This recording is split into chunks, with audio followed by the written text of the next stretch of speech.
Okay, this is Contacts and Continuities, 500 Years of Asian-Iberian Encounters, an international conference online hosted by the Ateneo de Manila University in collaboration with CHAM, Centro de Humanidades, Universidade Nova de Lisboa, and the National Quincentennial Committee of the Republic of the Philippines. It is now 4 p.m. local time. Good afternoon from Manila.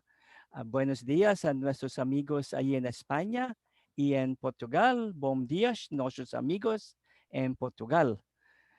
We are live streaming on the conference YouTube channel and the National Quincentennial Committee Facebook page. Good afternoon to all in this Zoom room and on social media.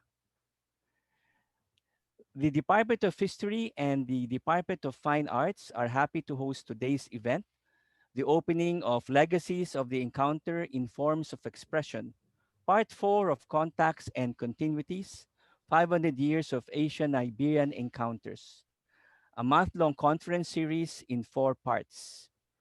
From today until Friday next week, there will be panels on themes relating to forms of expression, cultural flows, and reinventions from vast fields, including architecture and art styles, paintings, books, and theaters, music, dance, literature, fashion, and language. I am Francis Navarro from the Department of History, and later I will be joined by Alan Pastrana from the Department of Fine Arts in the program. We will be your co-moderators for this afternoon's event. So what do we have in store for us this afternoon? Let me give you a run-through of our program. We will have 2 back-to-back events this afternoon. The first hour from 4 to 5 p.m. will be devoted to the opening keynote with its own question and answer forum, and this will be followed by panel 14 entitled On Architecture and Built Structures. For the next 2.5 hours, we will have presentations from our keynote speaker and 3 panel speakers. For the question and answer forum, we will entertain questions from 3 audiences here in the Zoom room, from the YouTube comment section, and from Facebook. Our community managers will monitor those channels and relay questions to us. I am inviting our viewers to please type your questions and we'll gather them and read them out for you later on. Now, let me now introduce you to our keynote speaker. Today's keynote speech is entitled The Manila Galleons and Their Cultural Repercussions, to be delivered by Dr. Javier Ruescas. Javier Ruescas is president of the Asociación Cultural Galleon de Manila, a Madrid-based cultural group that promotes and studies Spanish-Philippine history and cultural ties. He has written a number of articles on Spanish-Philippine history and participated in conferences on the subject in Madrid and in Manila. Javier has written and directed the documentary El Idioma Español en Filipinas, premiered in Instituto Cervantes at Madrid in 2013. An economist by profession, Javier works in the Market Intelligence and Competitiveness Department of the United Nations World Tourism Organization in Madrid, Spain. Ladies and gentlemen, to deliver his keynote on the Manila Galleons and their cultural repercussions, let us give a warm welcome to Javier Ruescas.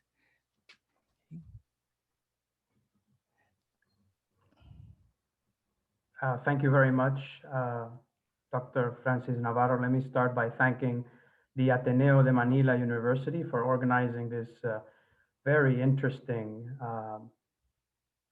conference or series of conferences to mark the 500th anniversary of those Iberian Asian encounters, as the title says, which is also the 500th anniversary of the first world circumnavigation and the introduction of Christianity in the Philippines. So congratulations to the Ateneo, and my special thanks to Dr. Francis Navarro and to Dr. Nikki Cruz for inviting me to present this keynote speech. Let me first share my screen. Um, so please confirm that you can see it correctly. Yes, that's we can see it. Thank you, Dr. Raskas. Great, thank you very much. So my the title of my presentation is Mestizo Culture, which really refers to the mixed nature of all cultures, really. All world cultures are a combination or a mix of different native and foreign influences. But in the case of Philippines, is a very rich combination of different elements, which we will see in the following presentation. Um, I will start by giving a little bit context of the 500th anniversary and what we are commemorating or celebrating. This slide shows a map with the route of the Magellan Elcano expedition, which left Spain in the year 1519 and returned in 1522. So as you can see there, for 3 years, the expedition sailed along the Atlantic, along the coast of South America. The expedition discovered what we know today as the Strait of Magellan, in what today is Argentina and Chile. Uh, they were the first expedition also in world history, at least recorded history, to cross the Pacific Ocean from the Americas to, to Asia. And in 1521, as you can see there, they arrived in first in the Mariana Islands in Guam and then in the Philippines. So the expedition first crossed the Atlantic, then crossed the Pacific, and arrived in first in Samar and then other islands, including Cebu, where the captain of the expedition, Ferdinand Magellan himself, died in a local dispute between Humabon, the chief of Cebu, and the local chief of Mactan.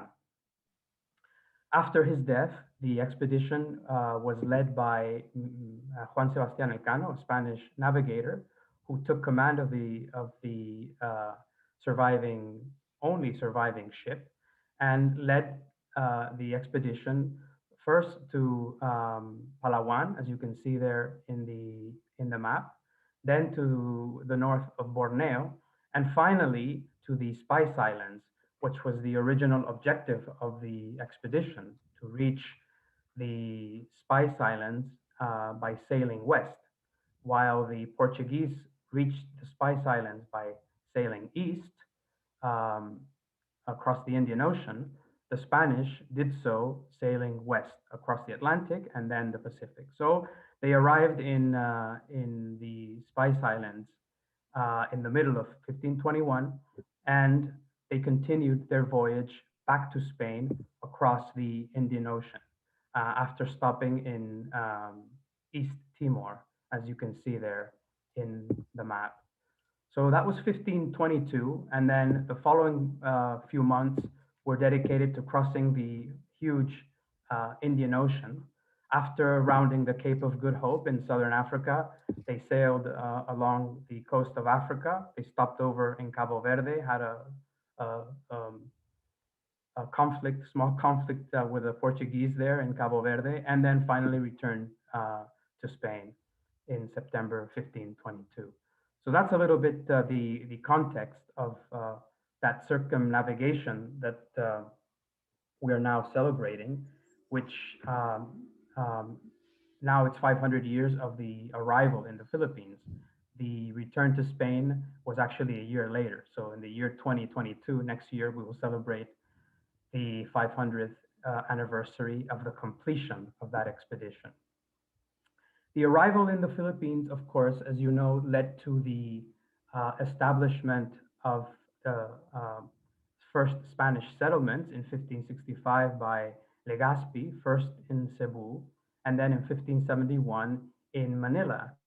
And the Spanish colonization of the islands, of course, led to this famous route across the Pacific called the Manila galleon trade, which connected Spanish America, the viceroyalty of New Spain in America, with the Philippines. So, also to give a little bit context of the cultural influence of Spain in the Philippines, we need to explain also this route or how the Spanish connected the Philippines to first to Spanish America and then also to Spain and how that cultural influence took place. So in 1565, as I mentioned before, the Legazpi expedition uh, sailed from Acapulco in the Viceroyalty of New Spain, as you can see there in the map. And after about 3 months of sailing, they arrived first in Guam, in the Mariana Islands, and finally in Cebu in February of 1565. So a few months later, Legazpi found San Miguel de Cebu, and in 1571, uh, he founds Manila, which would become the headquarters of the Captaincy General of the Philippines and eventually the capital of the archipelago. So that same year, in order to establish this route, which was quite difficult to establish because sailing west was rather easy. Magellan had done so in 1521. A few other expeditions had done so also, but it was very difficult to find a return trip, what we call the tornaviaje. And this was discovered finally by the navigator Andres de Urdaneta in 1565. He did so by sailing much more north than many other navigators that had tried before him. So his predecessors had sailed along the equator or a little bit north, but he sailed much to a much northern latitude and discovered the appropriate winds that could take his vessel across the Pacific back to the Americas, as you can see in these slides here, in this map. Um, and after 4 or 5 months, so the trip back to Mexico is much longer because of this northern detour that they had to make. Um, so 4 or 5 months to return. So he finally arrived in Acapulco after those 4 or 5 months in October of 1565 aboard the galleon San Pedro. So thanks to this, the galleon route was possible, and a few years later, the galleon route as such was established, uh, permanently joining Philippines with the western coast of what today is Mexico, what was then the Viceroyalty of New Spain. In this map, you can see the approximate path of the route, both to Philippines and back to Mexico from Philippines. So this was the, let's say, the Pacific part of the Spanish link with the Philippines. Of course, there was an Atlantic link as well. There was an Atlantic route which existed on the Atlantic side, and that was the route of the West Indies fleets, what we call in Spanish the Flota de Indias or the Carrera de Indias, which left Cadiz and originally Seville, but then the port was changed to Cadiz, sailed to the Canary Islands, and then to the Caribbean. It was actually two sets of fleets. One was La Flota, what we call the Flota. The other one was Los Galleones. They sailed more or less together up until the Caribbean. Then they divided. The route was divided into two. La Flota would sail to Havana, Cuba, and to Veracruz in present-day Mexico, while Los Galleones would sail to Cartagena, Cartagena de Indias in present-day Colombia and Panama. So both of these fleets would then rendezvous at Havana, at the port of Havana in Cuba, and sail together back to Spain across the Atlantic, as you can see there. So this was the West Indies fleet or the Atlantic route, which connected Spain with its overseas territories. And in this map, you can see the combination of both routes, the Atlantic route and here the Pacific route or the Manila Galleon route. And in between, uh, a route across Mexico overland, which connected the ports of Acapulco on the Pacific side with Veracruz on the Atlantic side, on the Gulf of Mexico. So this was really probably the first global trade route in history.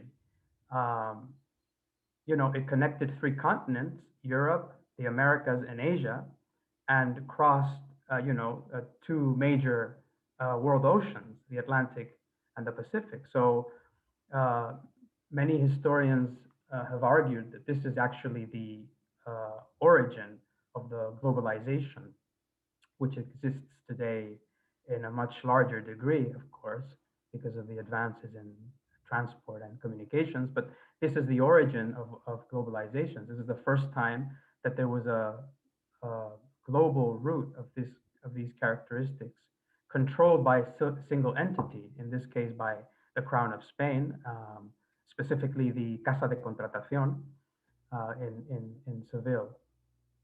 So this is a little bit to give some context to the cultural repercussions of the Spanish uh, colonization of the Philippines, which I will mention now.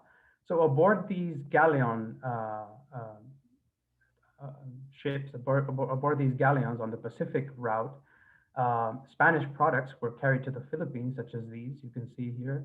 So Spanish wines and olive oil, a number of manufactured goods like construction tools, cutlery, paper, textiles, etc. And on the other direction, in the other sense, Philippine products were also exported to Spain by the galleon trade, such as the iron and indigo, as you can see here. Tobacco a little bit later, around the 19th century. Um, and of course, silk products and textiles like Ilocos blankets, etc., and a number of Chinese goods and other Asian goods, which are not included here in this slide, but you all know Chinese silk, porcelain, and spices from different parts of Asia, including the Spice Islands, including in the porcelain that was aside from the porcelain that was also sent aboard these ships, there was ivory. And a good example are these ivory statuettes, which were sent from Philippines. They were carved in the Philippines and sent to either Mexico or through Mexico to Spain. So let me, in this presentation, give an overview of these cultural repercussions. There's many cultural elements of this influence, of these exchange, let's say, forms of expression, as the title of the conference says. But let me just touch on a few of them, which are the religion, architecture, cuisine, and language. Um, this, as you very well know, is Magellan's Cross, and it's what we're actually celebrating, the 500th anniversary of the arrival of Magellan and the introduction of Christianity. This is located, as you know, in Cebu, and as the uh, as the sign says, this cross of Tindulo wood encases the original cross planted by Ferdinand Magellan in this very site in April of 1521. So the Christianity was actually introduced first in Cebu in that year, though the actual evangelization or Christianization started much later, started with the arrival of missionaries in 1565. So this is a painting in that little chapel in Cebu. And this is the Basilica del Santo Niño, the church which was erected many years later, uh, also to celebrate the discovery of that little statuette that the Ferdinand Magellan gave to the rulers of Cebu, a little Jesus, child Jesus, which is called the Santo Niño, as you very well know. So religion has two, let's say, elements, or can be divided into two elements: the actual built heritage, which are the structures, the many churches that were built across the Philippines, and the actual beliefs, or and the celebrations and customs. So as you know, Philippines is the only Catholic country in Asia, together with East Timor, with 80% of Filipinos practicing this religion. In terms of churches, you very well know the very valuable, rich architectural heritage that the Philippines has in terms of churches. This is the Manila Cathedral. This is the San Agustin Church in Intramuros. These are other examples. One of the interesting elements of the building of churches in the Philippines was, on one hand, the adaptive nature of that construction, because the builders had to use the elements that were readily available. So sometimes there was coral, limestone, or adobe, and they had to make the structures strong enough to be able to resist, the hurricanes and the earthquakes.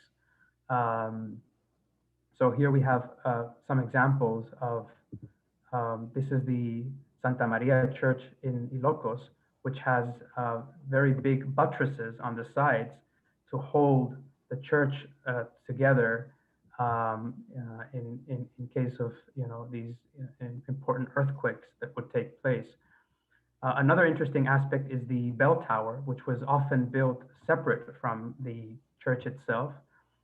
It was also a watchtower, and so churches often also served as forts to protect the inhabitants from either raids by pirates or from attacks from other foreign nations, which tried to invade a particular part of the Philippines in that time.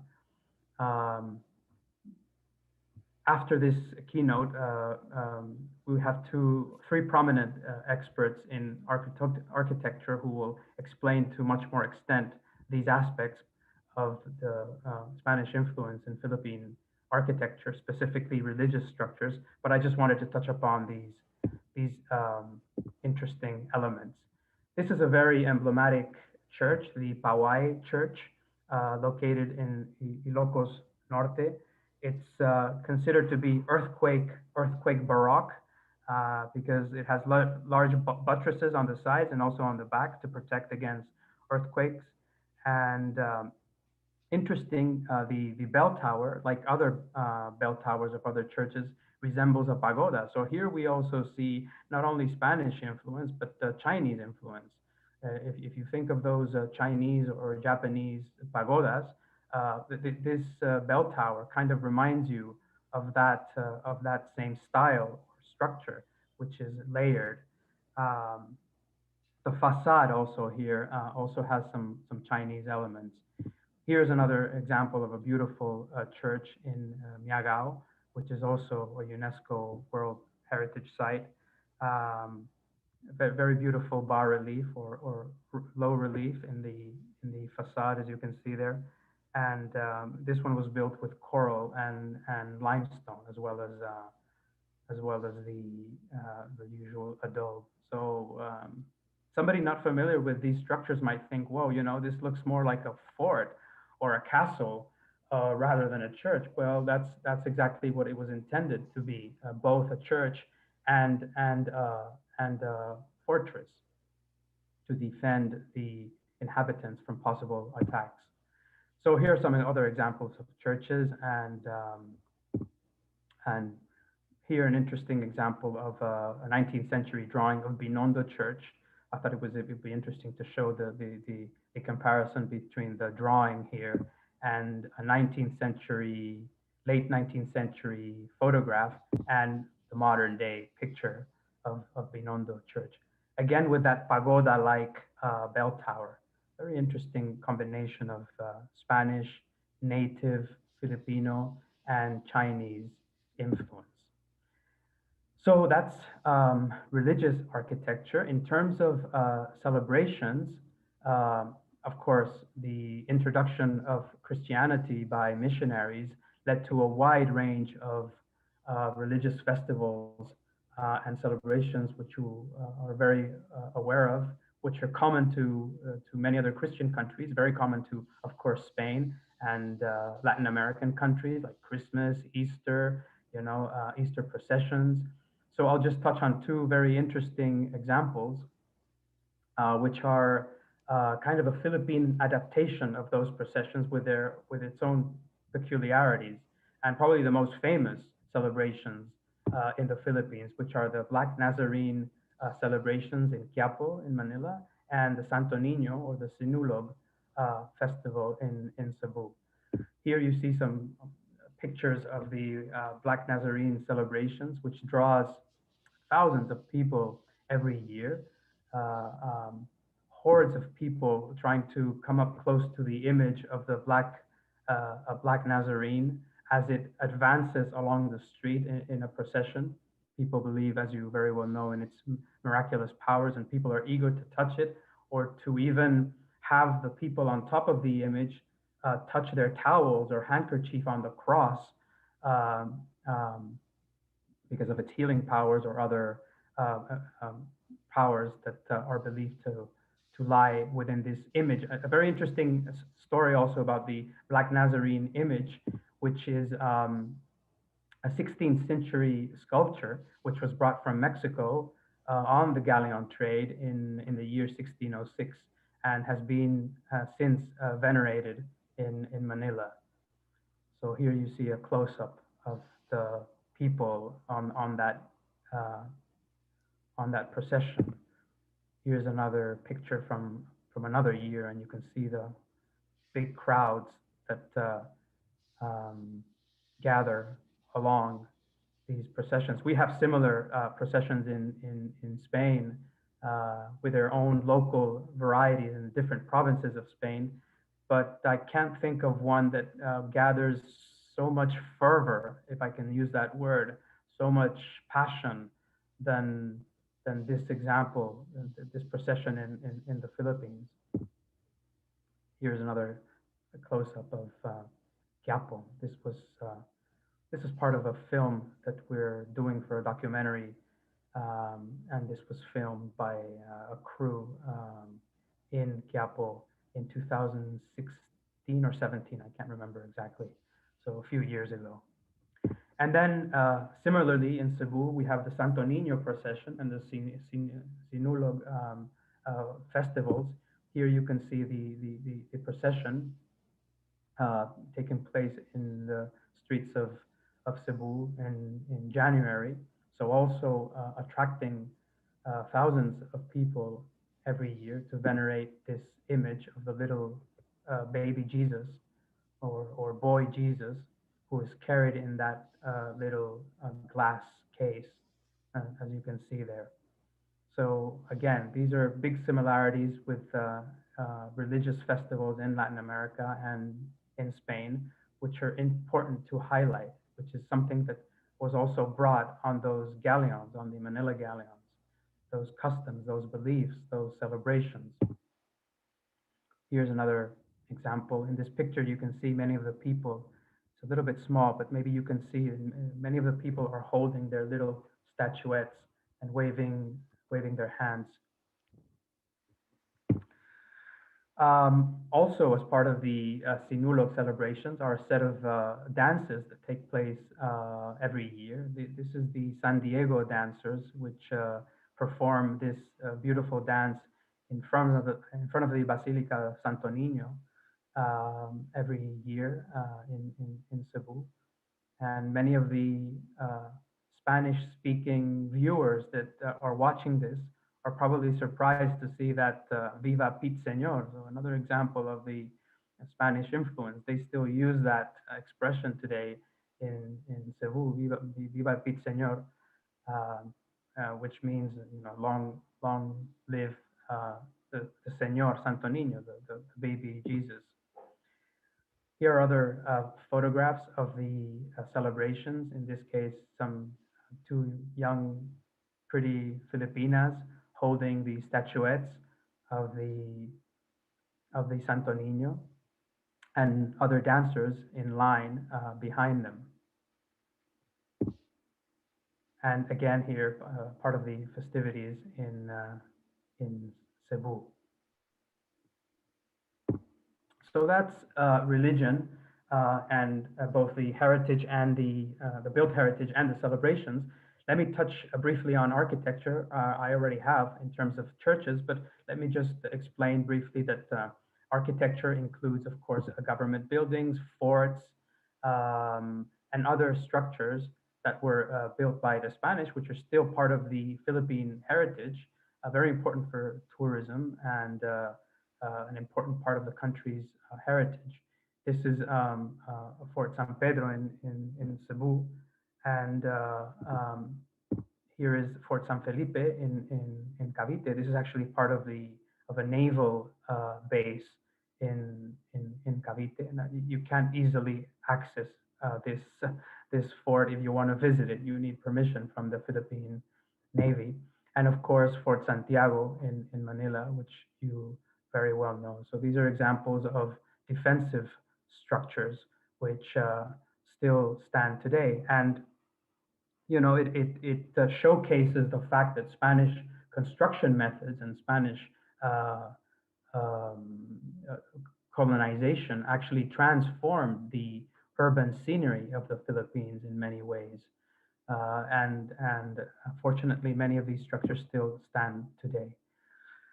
A very interesting, my favorite actually example of Spanish influence in Philippine architecture is the traditional Philippine house or Bahay na Bato, which really represents a fusion of styles, the indigenous in terms of the use of wood and nipa, the Spanish, which is the use of stone, construction in using stone blocks or stone bricks, and the Chinese, which are the sliding windows and the use of translucent capiz shells.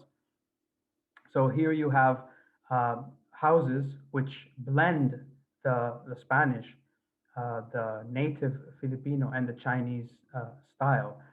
The indigenous, let's say, elements are the use of bamboo and the use of wood, which is common in the Bahay Kubo, which are the nipa huts, the traditional pre-Hispanic huts. Here's an example of a 19th century photograph of these huts in Pampanga. These are modern day examples of nipa hut or Bahay Kubo. Um, Again, built in wood and nipa palm. And then this is an example of a Bahay na Bato, in this case in Baclayon, in Bohol.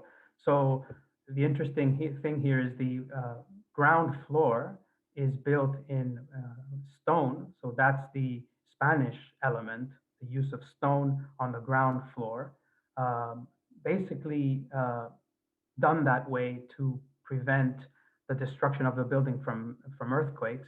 And then the second floor or second or third floors built in wood, um, which is the indigenous part of the native Filipino part of the construction method, and the sliding windows also there with Japanese or Chinese influence. You can see there. So beautiful example of Philippine architecture.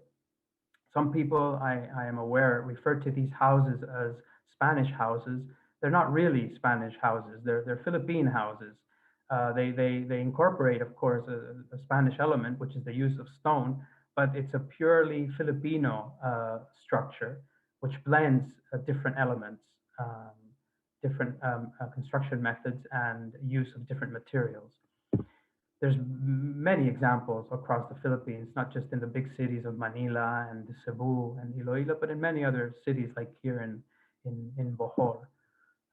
This is a classic example in Intramuros, which you have all visited, and, um, and again here this particular building also in front of San Agustin Church there in Manila. In this case, two floors made of stone, the ground and the first floor, and then this third floor made of wood. So that's architecture and some elements. Again, uh, uh, the speakers of the next panel, my tocayo Javier Galvan, and also Pedro Luengo, and another speaker will talk about the architectural elements, the Iberian elements in the Philippine architecture. But I just wanted to give a bit of an overview of the architectural aspect of that fusion. In terms of cuisine, well, I won't talk very long about this. There's both the elements of the ingredients that were introduced by the Spanish through the galleon trade, which made possible many Philippine dishes which exist today, and of course the words used to describe those dishes, which are many of them are Spanish or have some Spanish influence.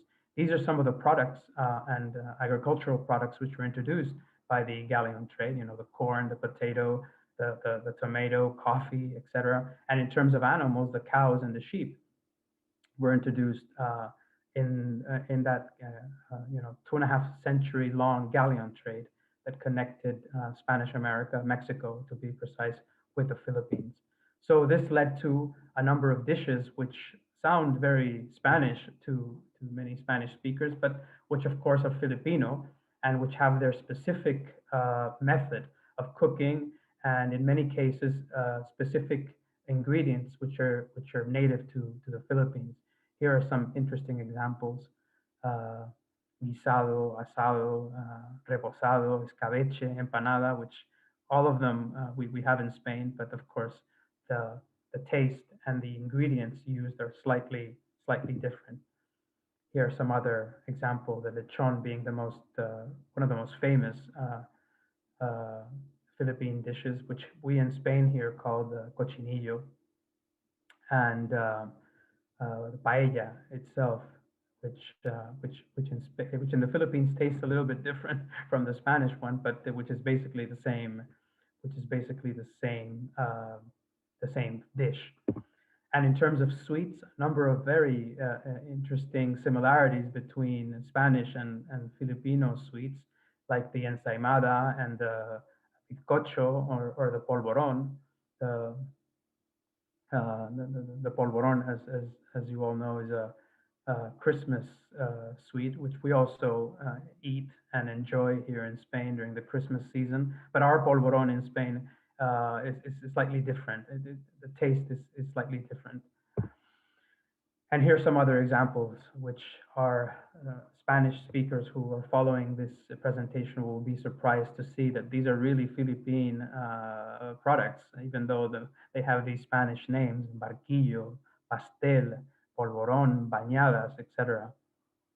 So here's some other examples of the influence in Philippine cuisine. And to finish, some examples of the influence in terms of language. um, the influence in terms of language is threefold. So there's three aspects of that influence. First, the actual Spanish and Mexican words which made their way into the local Filipino languages like Tagalog or Visaya or Pampangueño, Bicolano, etc. Many loan words which still are used today in those Philippine languages.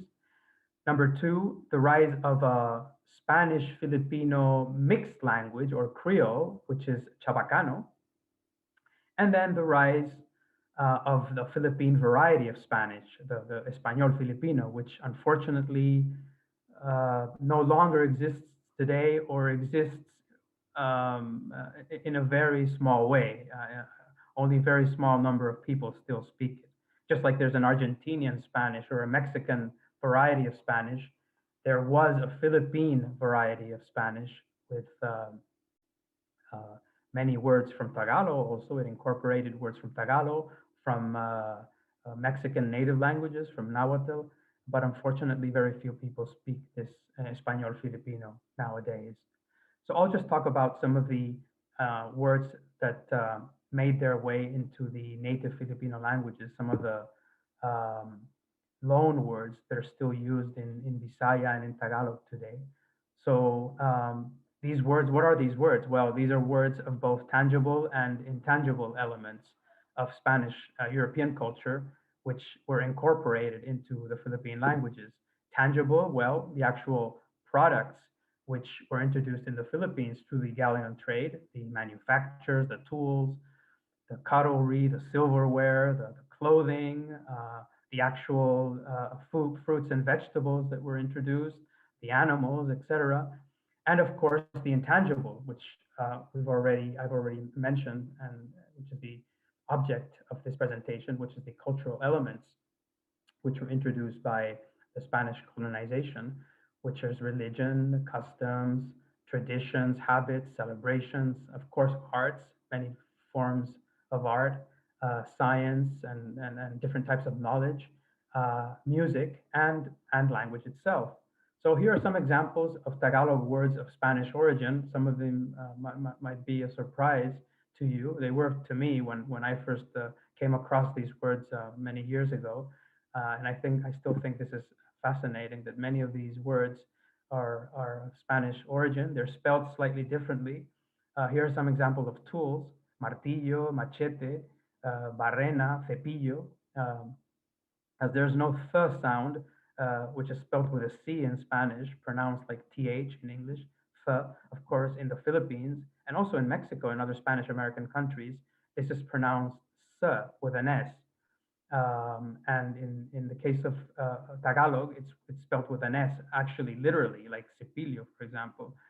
Um, Another interesting adaptation of the language is that instead of the double L, which is pronounced like a Y in Spanish, martillo, in Tagalog, uh, the the word is spelled with an L and a Y, so both an L and a Y, like the case of martillo, but also the case of llave, for example.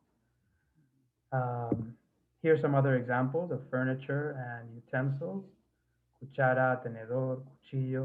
You might be very familiar with this. Clothing and footwear, camiseta, pantalón, calcetín, many words of Spanish origin in Tagalog. And of course, vegetables and fruits, um, which were introduced through the galleon trade and which still have that Spanish name, or at least that Spanish origin. Cebollas, patatas, maíz, oliva, even wine, vino.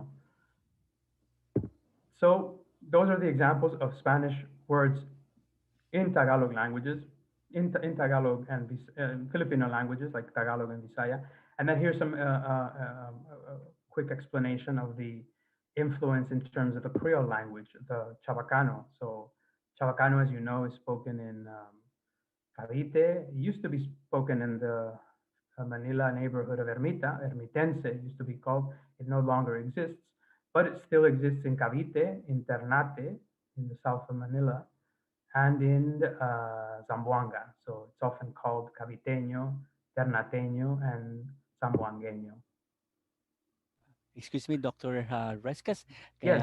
Give like 2 more minutes before Okay. we end, so we will have time for the question and answer. Thank you. Excellent, excellent. Thank you, Dr. Navarro. Yeah, just finishing off here.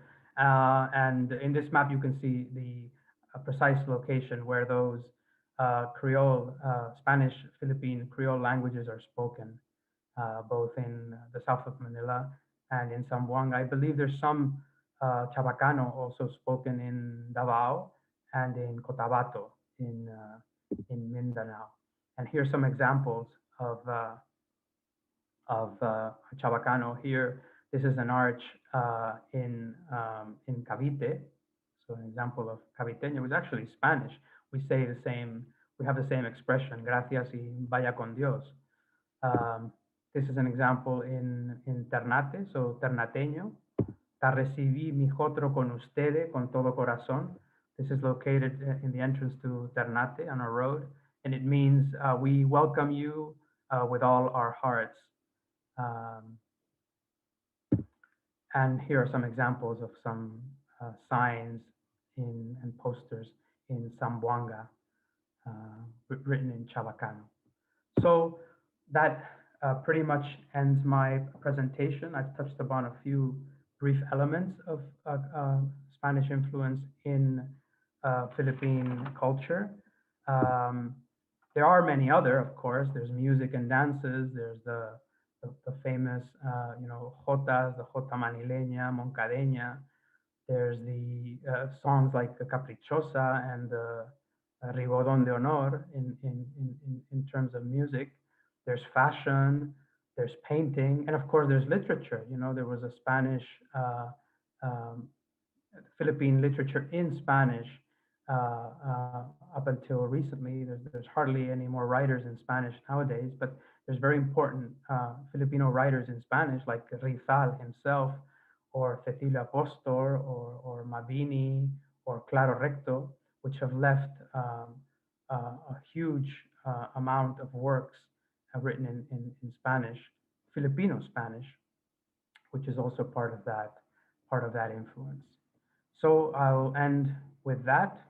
Um, as I said, Manuel Lobato, Dr. Pedro Luengo, and my tocayo Javier Galvan will later talk about architecture, and some very prominent experts will also touch upon art and literature and fashion and the reinvention of cultural flows and language in the next few days. And I hope you can also follow those very interesting presentations. So thank you very much.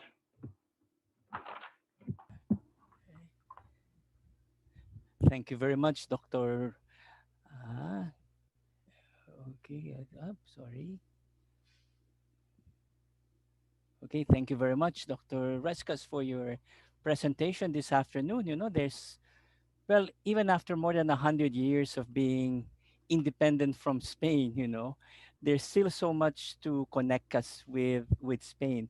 And being a former student over there and having lived there for 18 years, I still feel nostalgic about the things that I've learned there, and how I felt being a Filipino over there. When Spaniards would find out I was a Filipino, they would ask me so many things about the Philippines. And of course, one thing you mentioned at the latter part is the issue of language.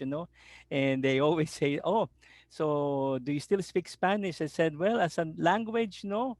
And they say, "Why not? You still have your Spanish surnames, yes, but well, of course, you will have to give them a rundown through history, okay, through all of this."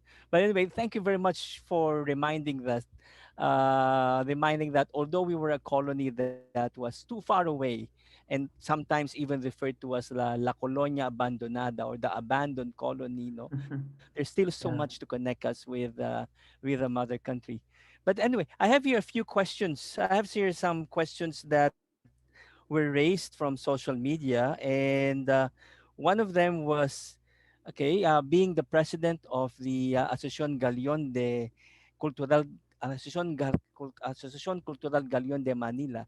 Okay, uh, what is the organization all about, and what is basically your role, especially, there's a galleon museum being built here in Manila at the moment, and do you have any particular role or connection with the museum being built here? Yeah, well, thank you for the question. No, we don't have any specific role, though we have been in contact with people involved in that museum, but we don't have a current active role in that. Our association is a cultural group. Um, that's what it is. We organize conferences and seminars. Our objective is to study uh, Philippine culture and history and to promote the understanding and the knowledge of Philippine culture and history here in Spain, basically. As you said, Dr. Navarro, many Spaniards are not very familiar with the cultural elements of the Philippines, such as the language. They all wonder why Spanish is no longer spoken in the Philippines. So we try to bring that information through conferences, through documentaries to the Spanish public as much as possible. Um, we also try to, of course, strengthen the links between Philippines and Spain. If ever we are asked to help the Philippine embassy to organize an event or to get in touch with specific persons, We help them as much as we can. So yeah, it's an NGO, nonprofit organization dedicated to the promotion of the knowledge of Philippine culture and history here in Spain because of our love of history and our love of Philippines. So Mhm. that's what we do in a nutshell. Well, I do remember during my years there that I was able to attend some of your activities, especially Uh, the celebration of Philippine Spanish Friendship Day. I have very good oh yes, memories of that. absolutely. Eh, We still do that. We didn't do that this year or last year because of the pandemic. But you're mhm, absolutely right, Dr. Navarro. Every 30th of June, we celebrate the Philippine Spanish Friendship Day with a dinner and usually with some sort of celebration. mhm. Absolutely. Well, there is a question here, like related to what you mentioned earlier about even language, about Spaniards maybe being ignorant of the Philippines, about so many things. And there's a question from Zoom from Father Antonio de Castro from the Ateneo de Zamboanga. And his question is, how would you explain the relative, to put it mildly, ignorance or lack of awareness by Spaniards in the past decades of the Philippines? More, okay, Well, that's a good question. Thank you for the question. And basically, because it's not included in the curriculum. The Spanish kids in school are taught about the Spanish colonization of the Americas, the voyages of Columbus, the viceroyalties of New Spain and Peru, etc. Uh, to a large extent, because those countries still speak Spanish. So I guess that's the reason why they concentrate on these Latin American countries. But that is a big let's say thing that is lacking. Why isn't Philippines included in the curriculum in the subject of history, for example? So that's a very good point, and that's something that needs to be corrected. Philippines should be given more space and time in the school curriculum for kids in Spain, so that they know what the connection is and what our cultural and historical links with the Philippines are. Absolutely. yeah. Well, yes, that is true. I think that is one way of maybe, well, letting the Spaniards know more about the country. And since there is also a growing number of Spaniards who are writing now in the Philippines, okay, it's very interesting to note that there are many more Filipinistas, in Yes, Spain now as that's compared to absolutely before.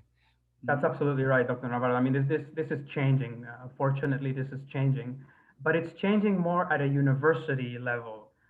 So Mm, more scholars and university students are eager to learn and to research about the Philippines, but not so much at at the school level, primary or secondary level. So but yeah, fortunately, and actually, one of the things we also do in the Asociación is courses in universities. We've done a number of seminars in Spanish universities, not so much to in one day, in one session, teach them teach those university students all there is to know about the Philippines, but to give them a few ideas, an overview of the Philippine culture and history, its relation to Spain and to Spanish America, and especially, let's say, ignite in them that interest, that curiosity to learn more for themselves about the country. mhm.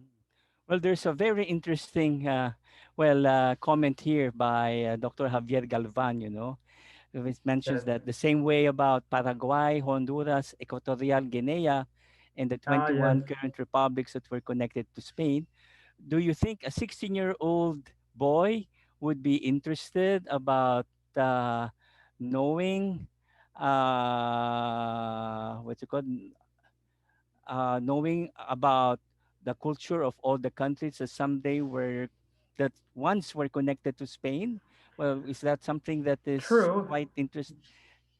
That's a very good point, Javier, and my regards to my good friend Javier Galvan in Instituto de Cervantes of Manila. Thank you for your question. You're absolutely right. I mean, of course, the school curriculum can't concentrate in every one of the 21 Spanish speaking countries. But I think Philippines, because it's the only country which is not in the Americas, and it has such a particular history and such an interesting side to its relation with Spain and to the history of the navigation and exploration. You know, the what we're celebrating now, the first world circumnavigation. I think Philippines should be given a little bit more time and space in that curriculum because it's the only Hispanic country in Asia. uh, there's 19 there's 19 Hispanic countries in the Americas. There's one in Europe, Spain. There's one in Africa, Equatorial Guinea, but there's also one only in Asia, which is Philippines. So Philippines should be given a bit more time, in my opinion, just like Equatorial Guinea should, which is actually differently from the Philippines. Equatorial Guinea is today still Spanish speaking because it was a colony in more recent times. Mhm. Well, well, I'm reading from some comments because one comment from the group is that, well, your talk about food made him hungry, because of the mention of food. But there is, there's so much interest on for example, on Spanish words, for example, that had been adopted in the Philippines. And of course, I could relate to this because there were some Spanish words that are differently used here in terms of meaning, and when you use it there, of course, it gives another meaning. And Yes. one of the one of the comments on YouTube, of course, is, well, here he said the word puto, for example, which I know would always make Spaniards laugh because it's here we eat it, there they say it. And it says it's not as well. His comment is that it's not the same as the Latin American as well. When the word is used also in Latin Yeah. America. So I mean, maybe this is something that that would evolve, no, in terms of where the countries would be. Okay, and there is another comment here, is that maybe it's the issue of forgetfulness. They say when Spaniards, okay, are not so knowledgeable about the Philippines, is the issue of forgetfulness on the part of Spain. Okay, uh, that one a comment here is that Spaniards do not even know.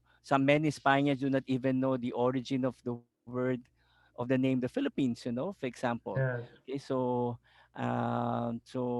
what do you think of that? You mentioned earlier about properly educating students nowadays.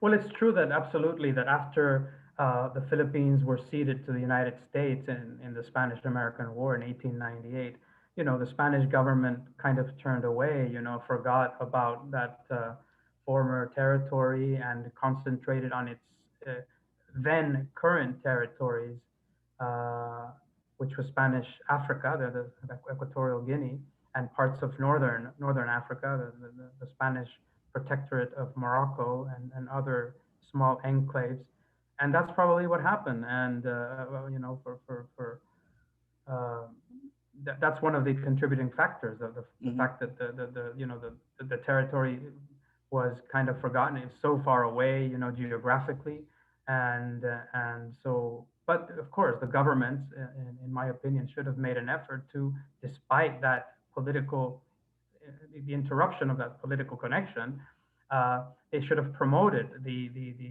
commercial and the cultural connection between both countries, which which especially the cultural is still very strong today, even though many people are not aware of it.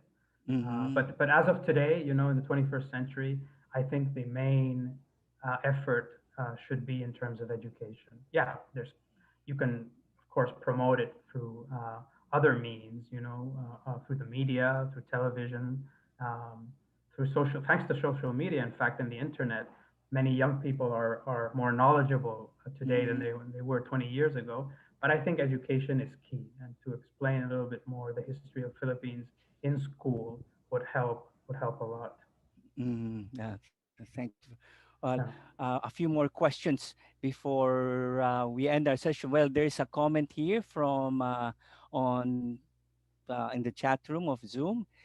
Mentions here that Jaime Zobel de Ayala mentioned once that he will not allow Spanish to die in the Philippines. Okay, is there Uh, something being done about it? Maybe this is in reference also to the documentary you made a few years ago, no, on el yeah. idioma español en Filipinas. Yeah, absolutely. I mean, the late Jaime Zobel de Ayala, he founded the Premio Zobel, which is the oldest Philippine literary prize in the Philippines, and Spanish. It was an award for Spanish writers, uh, writers in Filipino writers in Spanish. It was founded in 1920, and it lasted basically up until the early 21st century. Unfortunately, today there are not many uh, Filipinos who can write in Spanish. There are some who, of course, are like yourself, Dr. Navarro, who have studied Spanish and are very proficient. Uh, but there's none of those, very few of those old Spanish speakers who actually learned Spanish in the home, who learned Spanish through their families because their ancestors, previous generations spoke it.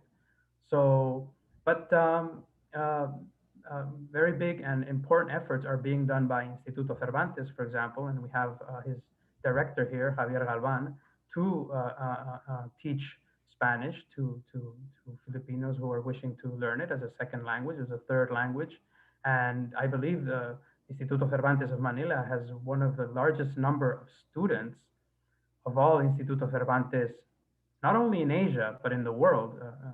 So that's also a reflection of the present day interest of Filipinos in Spanish. Oh, s- well, there's many comments coming in, but since we are out of time for the next panel, uh, well, just to read some comments, uh, one, for example, Yes. is that maybe there was, in terms of Filipinos not being able to learn the Spanish language as that of the South Americans or Latin Americans, is that maybe there was a linguistic barrier, maybe No. that Yeah. maybe was one of the reasons why we were not able to acquire the language.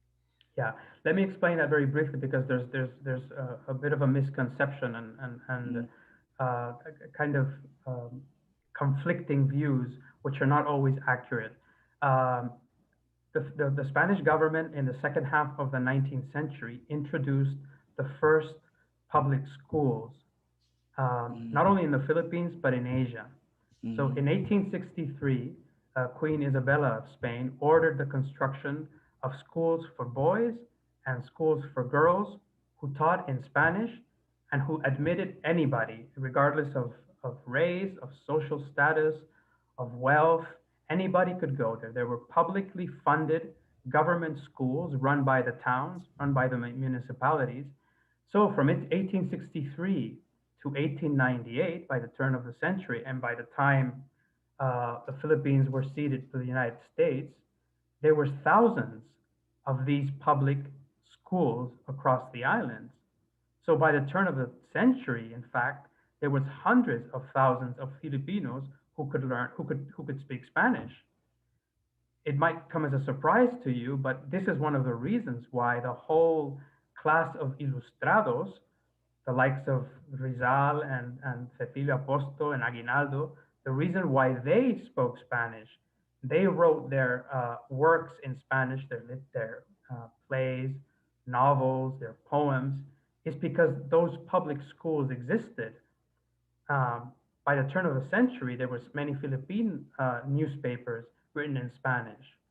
Why would there be Philippine newspapers in Spanish if the public, overall couldn't read or understand Spanish? Well, they did. And it's important to note that thousands of public schools which taught in Spanish existed in the late 19th century. So Philippines was basically a Spanish speaking country, of course, not to the extent as in the Americas, where Spanish continued to be taught for indefinitely up to today. But at least it was taught for 30 or 40 years, and before that, it was taught in public in private schools and religious schools.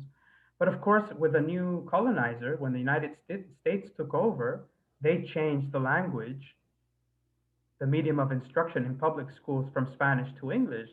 So slowly, in the first decades of the 20th century, the language of instruction in schools, the language used in business, in social activities, in trade, was changed, was shifted slowly from Spanish to English.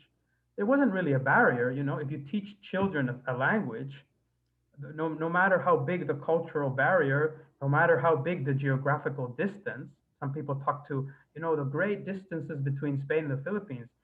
That's secondary. The fact that there was a big distance, or the fact that few Spanish immigrants actually moved to the Philippines.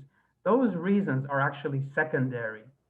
The main reason is the teaching in schools, and there was a public school system in the Philippines, and Philippines became a de facto Spanish-speaking country where Tagalogs were communicate with Visayans in Spanish, and Pampangueños would talk to Bicolanos in Spanish. Spanish was the, let's say, the common language, the common linguistic platform at the turn of the 20th century. So the only reason why Spanish is no longer spoken is because the new government changed the language from Spanish to English. So slowly, the new generations of Filipinos grew up learning English instead of Spanish. That's Well, I think something that not very people that many people are aware of, but mm, it's important, and we explain that in the documentary that you referred to, Dr. Navarro. mm. Well, thank you very much, Dr. Vasquez, for your time and for your wonderful presentation this afternoon. There are still comments coming in, but I'll be very happy to share them with you. If I will send them by email, Please do and so. definitely well. Just to end this part before I turn over now to my co-moderator, Mr. Alan Pastrana, there is definitely now a resurgence of the Spanish language in the Philippines, and although it may not return officially yet, as by law, there is a great interest now in learning the language, and of course for people discovering, that the cultural and economic and historical ties we have in Spain is still intact, and will remain intact even as long as we have those Spanish words, okay, in the Tagalog, in the Visayan, and in any other language here in the country. Well, Absolutely. thank you very much. We are all very grateful for your presentation. Well, this part of the program has come to an end, and we are thanking Dr. Javier Huescas for his keynote speech and for a most insightful question and answer period. We are now going to proceed to the next part of our program, and I am very honored to turn over the task of moderating this panel to my colleague now from the Fine Arts Department. Okay, thank you very much. Thank you. Um, Thank you so much, Dr. Navarro and Dr. Ruescas.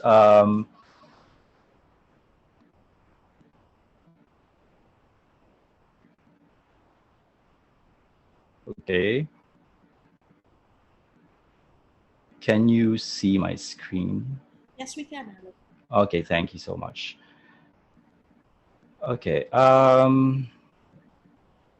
good afternoon, everyone. For part two of this afternoon's program, we have a panel on architecture and built structures. So we have three speakers who will present a paper for 15 minutes each. Then we will have a Q&A after that. So let me dive right in and introduce our first panel speaker.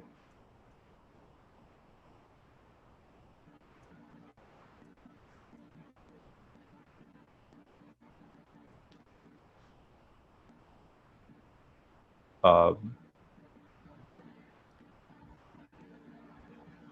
Sorry. Okay.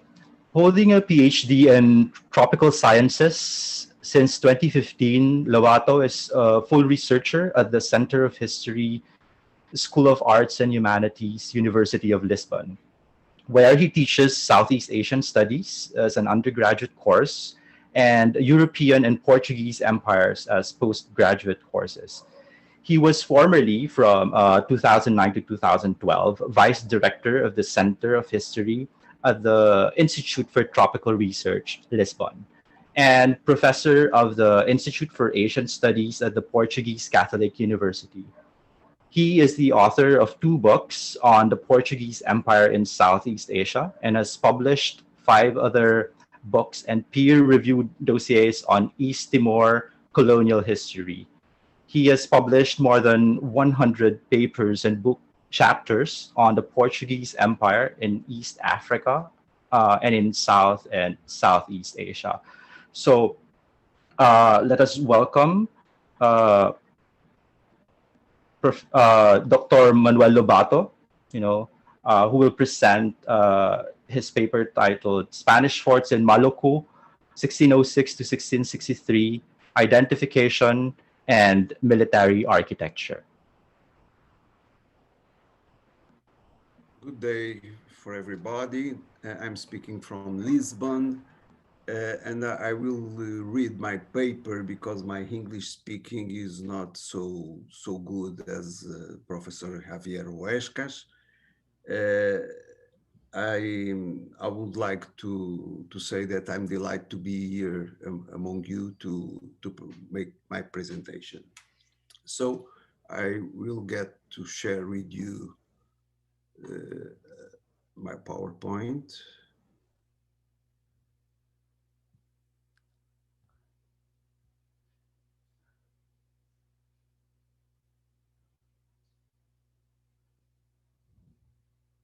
I don't know if you can really see it because there is something not fitting well. Can see. You see, okay, thank you. So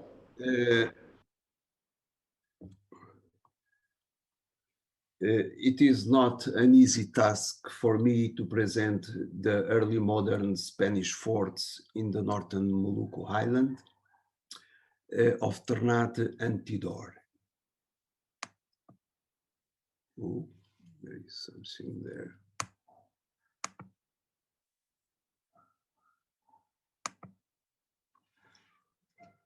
They date back from the 606 to 1619, a period when these islands shift from the Portuguese Empire in Asia to the so-called Estado de India, that is to the sphere of the Spanish Philippines.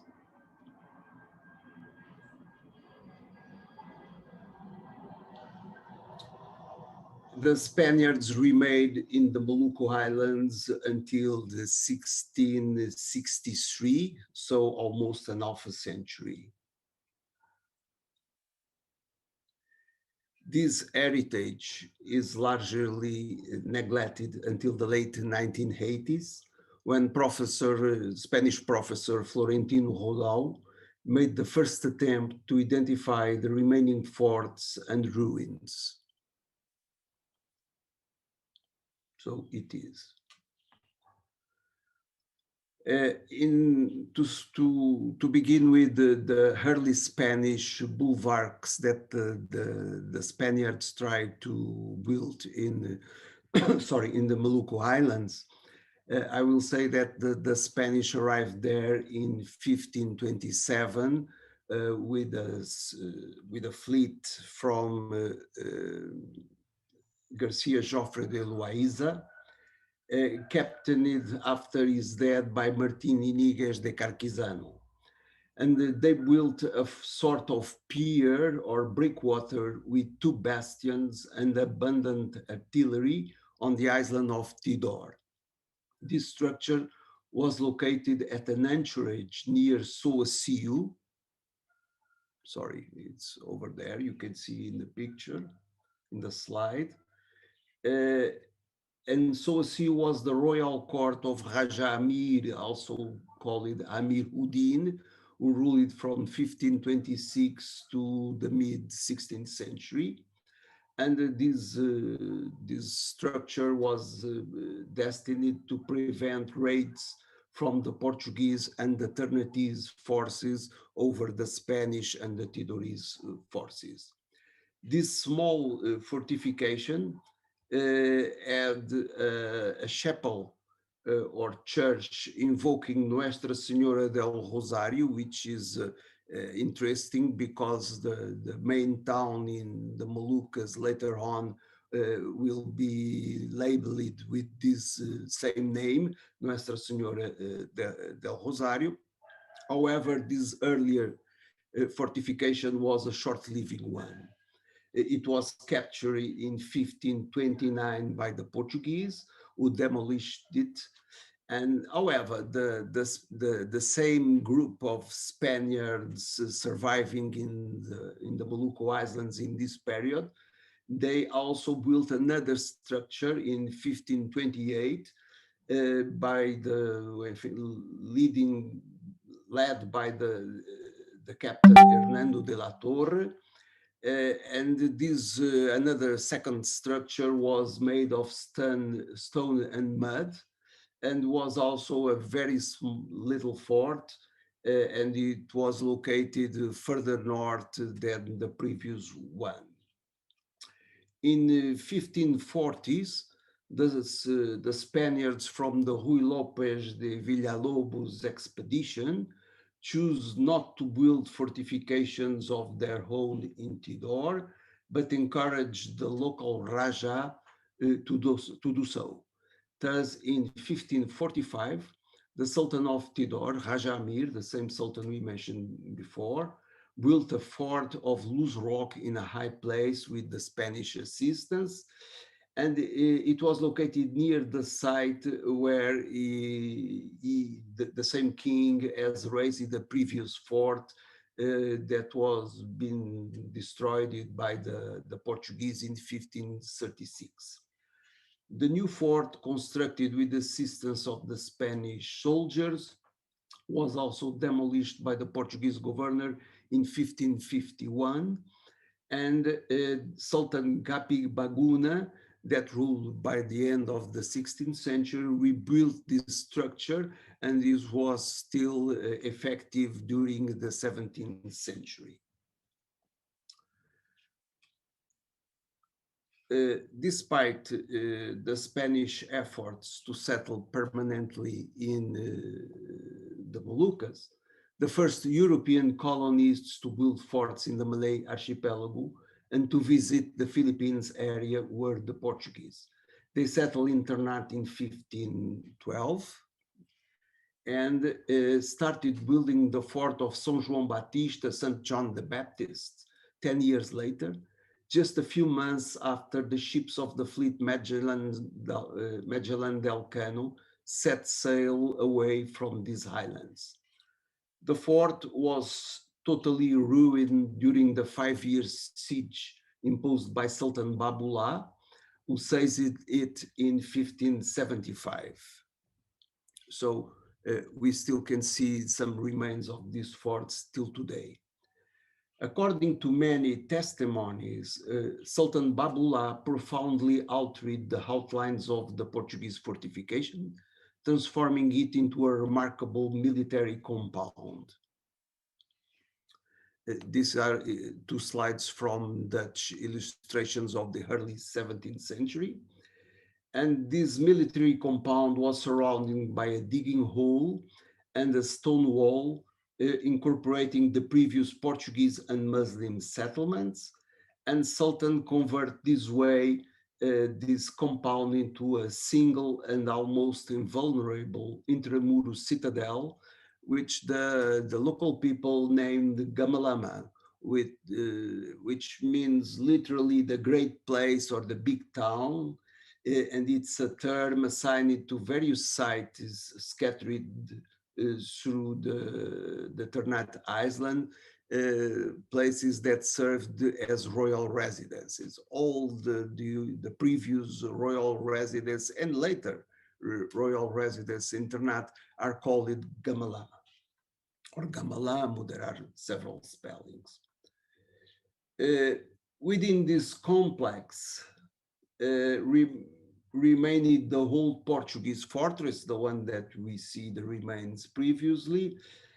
And this Portuguese old fort was considered by the governor of the Philippines, Dom Pedro de Acunha, who captured it in 1606, as being too small to host soldiers and to install the arsenal required to defend it against the Dutch VOC and alternative forces. However, according to the description by Juan de Esquivel, the first Spanish governor, the governor of the Spanish Moluccas, the Sultan's compound exhibited extensive marks of Austronesian building tradition, as two large round bastions and a walled trapezoidal perimeter, similar to the one that still can be seen at Fort Toluco. You have here a plan of Toluco made by the Dutch in the 18th century. A perfect preserved fortification built by the Spanish officer Fernando de Ayala in 1607 or 1608 and captured a few years later, probably in 1611 or 1612, by the Dutch forces. In fact, Toluco Fort is not originally indigenous, but Spanish, baptized as San Juan de Toloco, nearby the Dutch Malayo fort. Sultan Muzaffar, in the 17th century, rebuilt Fort Toluco as his new royal residence. You can see an old picture of the fort here, maybe early 20th century. He rebuilt the fort because the old one, his previous resident, was captured by the Spaniards at the time. He did it much in the same way that his ancestors had rebuilt the old Portuguese fort at Gamalama. So we can see a sequence of slides of Gamalama, as you can see, of Toluco, I'm sorry. You can see it's a huge fort for the Moluccas pattern.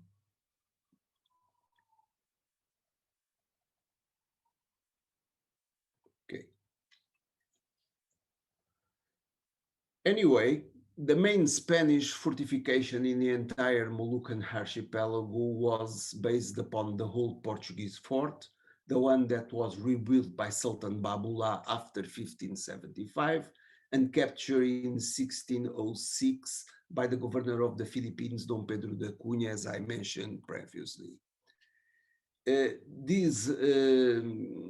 to some Dominican friars' devotion, it was then renamed Nuestra Señora del Rosario, which is the same name of the first Spanish bastion in the island of Tidor in the Moluccas in 1527. And Nuestra Señora del Rosario means Our Lady of the Rosary. The former royal Muslim siege became then a Christian town known as Ciudad del Rosario, Rosario town. The Spaniards also referred to it as a stationary garrison, which in Spanish they say presidio, in Portuguese sometimes also. While the locals prefer continuing to use the traditional name Gamalamu, also this kind of word. They also named it as Castela, being Castela adaptation from the Portuguese word castelo, which means castle. And that was a local designation that Chronicle Gabriel Rebelo in the mid-16th century also already recorded. in the mid 16th century for this area, called it Castela. Still today, people there call this area of the old Portuguese fort, the Sultan residence, and later the town of Nuestra Senhora del Rosario. All this compound is labeled usually as Castela. The Spaniards fashioned Rosario at the resemblance of Manila, of course, with the proportions. It's not Manila, but it's in a Manilian fashion. The former Portuguese fortress continued to exist at its main core, which the Spaniards designed as the cube or cubo, occupied by administrative buildings, las casas reales, the governor's residence, the royal warehouses, and the parish church. The core of the Ciudad del Rosario was surrounded by two walls. You can see one of them here. The most extensive, probably this one, had 6 bastions and a few cannons. The Spanish city itself, or called it by the Spaniards the Intramuros, was located between those two walls, and there was there also 2 convents, San Francisco and Saint Agustin, the Jesuit college, and an hospital. Outside the fortified perimeter lay the city of the Merdeka, that mean in the local language and in Indonesian generally, I don't know in the Philippine, in the Filipino language, the free man.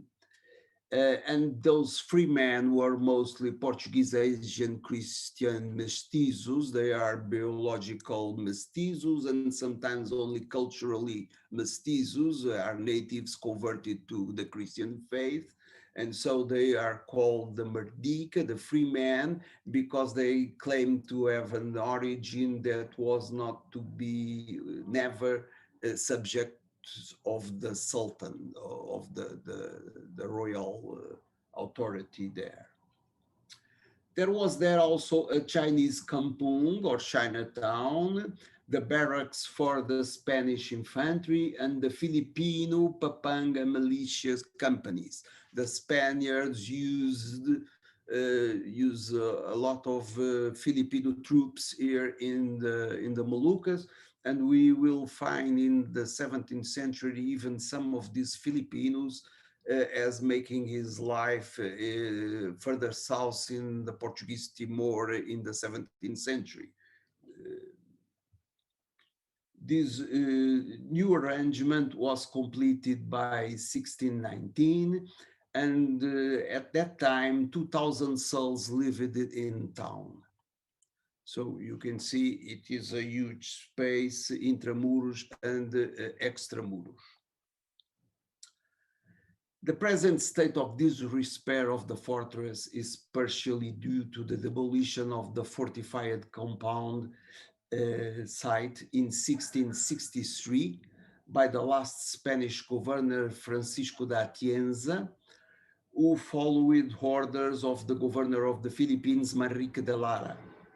However, the Spanish references are partially refuted by the Dutch records and by the standing physical remains. The Dutch Dagregister of 1663 reports that the VOC stationed there a small garrison. So the fort continued to be used after the Spanish left. The ruins of Rosario still stand as pieces of the rampart, some loopholes, a square central building, formerly the Manuelian-style Portuguese tower, that you can see here again, and a still intact breakwater, and outside of the fort, the walls of the hospital, the foundation of a church, and an intact walled pool. But the Spanish built other forts in the Maluku area. And so 7 kilometers distant from Gamalamo, from Castella, following the coastline to the northeast. On a promontory over the shore, there is the ruins of the fort San Pedro and San Pablo. You can see here. A small fort in the vicinity of Lake Laguna, Spanish Laguna for English lake. And it is, Sorry for interrupting, Dr. Lobato. I just want to give you like a soft warning. Well, last 2 minutes. Thank you. sorry, I didn't understood what you said. Last 2 minutes. Sorry, I'm so sorry. Last 2 minutes. Yes. Okay, thank you. And so there is this little fort further north is San Pedro and San Pablo. This fort is also labeled Don Hill, locally by the people there, called whose the name, the ancient Spanish name Don Hill, or in a version more localized, Cota Janji. And it was built to dispute the control over the channel to the island of Tidor with the Dutch fort of Orange.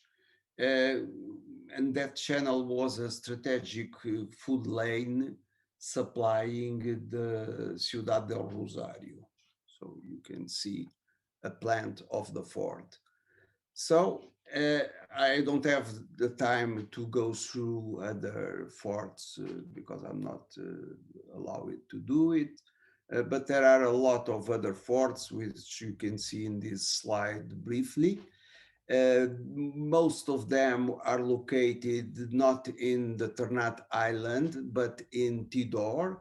And the reason for that is that the Raja of Tidor, who claimed to be a sultan from the mid 16th century, he was allied of the Spaniards. He had a early alliance with the Spaniards there.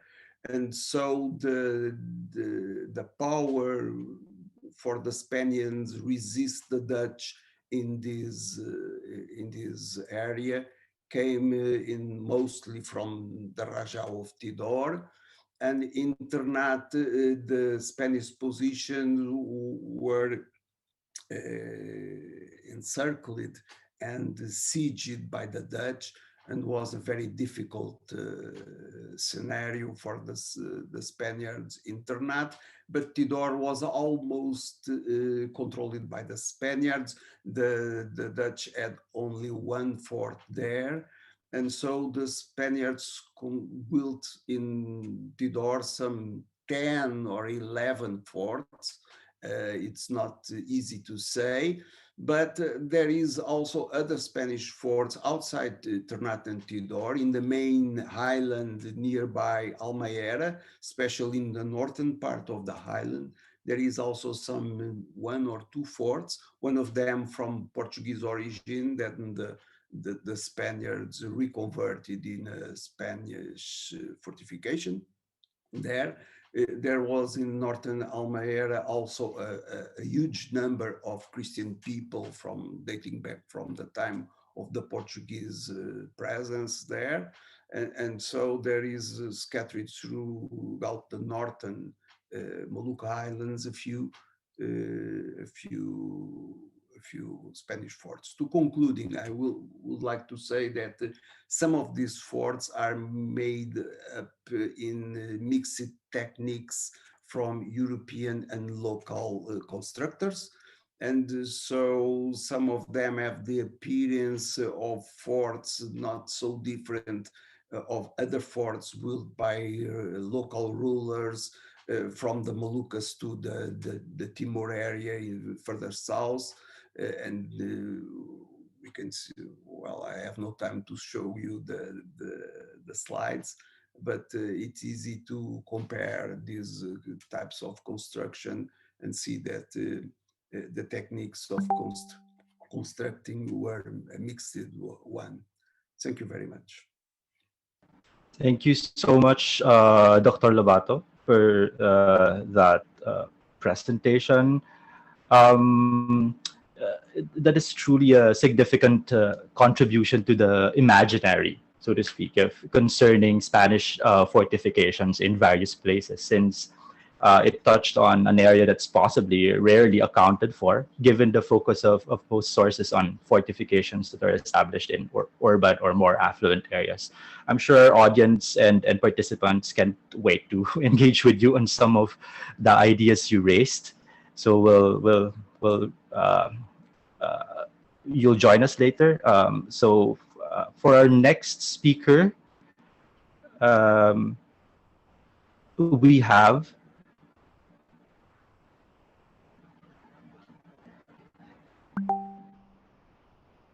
Dr.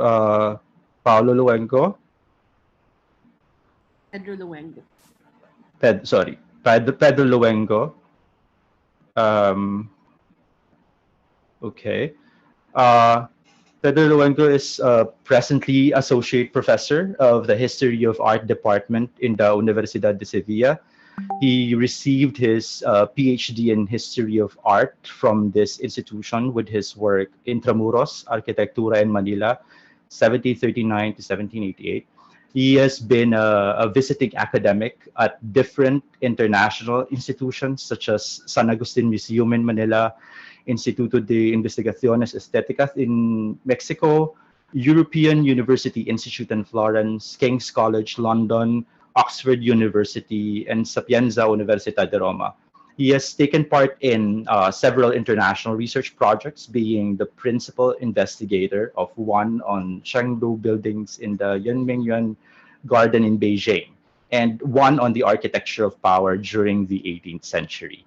He has published several papers in journals, both national and international. More remarkable is the edition of his books titled Intramuros, Arquitectura en Manila, 1739-1762, which was published in 2012 by Fundación Universitaria Española, Manila, Plaza Fuerte, Ingenieros Militares entre Europa, America y Asia, published by the CSIC Ministerio de Defensa in 2013, Madrid, The Convents of Manila, Globalized Architecture during the Iberian Union, published by the Ateneo University Press in 2017, and Manila 1645, published in New York by Routledge in 2020. So let us welcome our next speaker who will deliver is Dr. Pedro Luengo, will deliver his paper titled Hybrids Forts, the Defense of Manila and Macau during the 18th century. Well, thank you very much, Madam Insalaman. I prefer to don't trust too much on new technologies, and if it is possible, I prefer to see my video. It is the first time I'm going to hear myself, but I think it is the best to have 15 minutes. I think 15 minutes and a half, and then we can go on to questions. So thank you very much for the presentation, and I hope that we can discuss further details in the next session. Okay, I'm playing your recording now. Good morning, bon dia, buenos dias. Thank you very much for accepting my proposal and inviting me to share with you my last research on a very interesting topic, as is the fortification of both Macau and Manila. Congratulations for such a wonderful conference that you are organizing, and that is creating a real state-of-the-art of the relationship between the Philippines and the rest of Southeast Asian territories.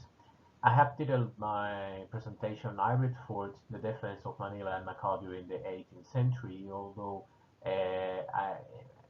finally during the last research I have focused on also on the last part of the 16th century and the entire 17th century.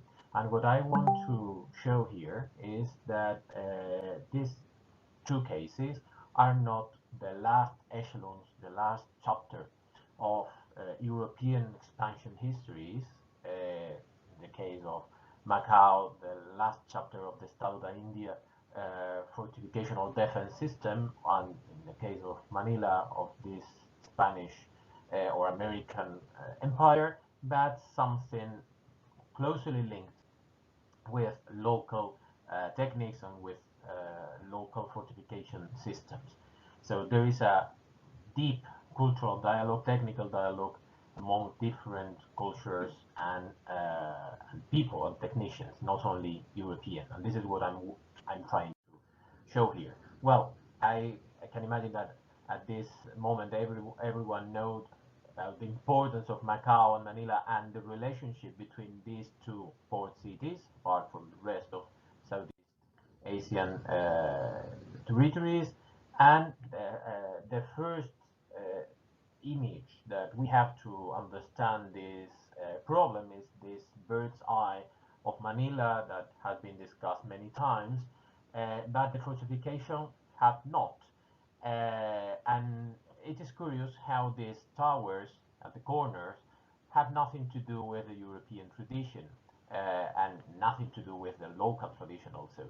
If we go to contemporary architecture in China, we can say that this is probably a jiaotai, a corner tower that can be found at the end of the 16th century, for example, in the bastion of the city wall of Jingzhou, where we can see something similar that we can see in Manila, these loopholes in the wall accessible by casemates, which are completely different designed in Spain or in Portugal. I think that these images are from the late 16th century because we know that in 1587 the Spanish crown sent a new project for one of these corner towers, and we here have the plan, being one of the first star forts designed not only in Asia but also if we compare this with America. We know that this project was definitely built because some of the remains of these plants are still preserved and were excavated during the late 20th century in Manila, as we can see in the image, although the rest of the star fort is not preserved anymore. Of this time, so well, as a first conclusion, we can see that in the very first step of the Spanish presence in Manila, the importance of the Chinese fortification was very, very deep. Not only it was not only a Spanish imposition of European warfare techniques. Something similar happened also in Macau. Here we have some remains of the Forte of Padane or Palanchica, which was destroyed in 1604. And we can see that the way of designing the entire fortification is not exactly the Portuguese or the Iberian way of doing this in the 16th or early 17th century. So we should think that the Chinese contribution, both technically and geometrically, was very important. And this is, at the end, what I'm trying to explain very quickly. We know not so much about the early fortification of Macau. We know that the fort, the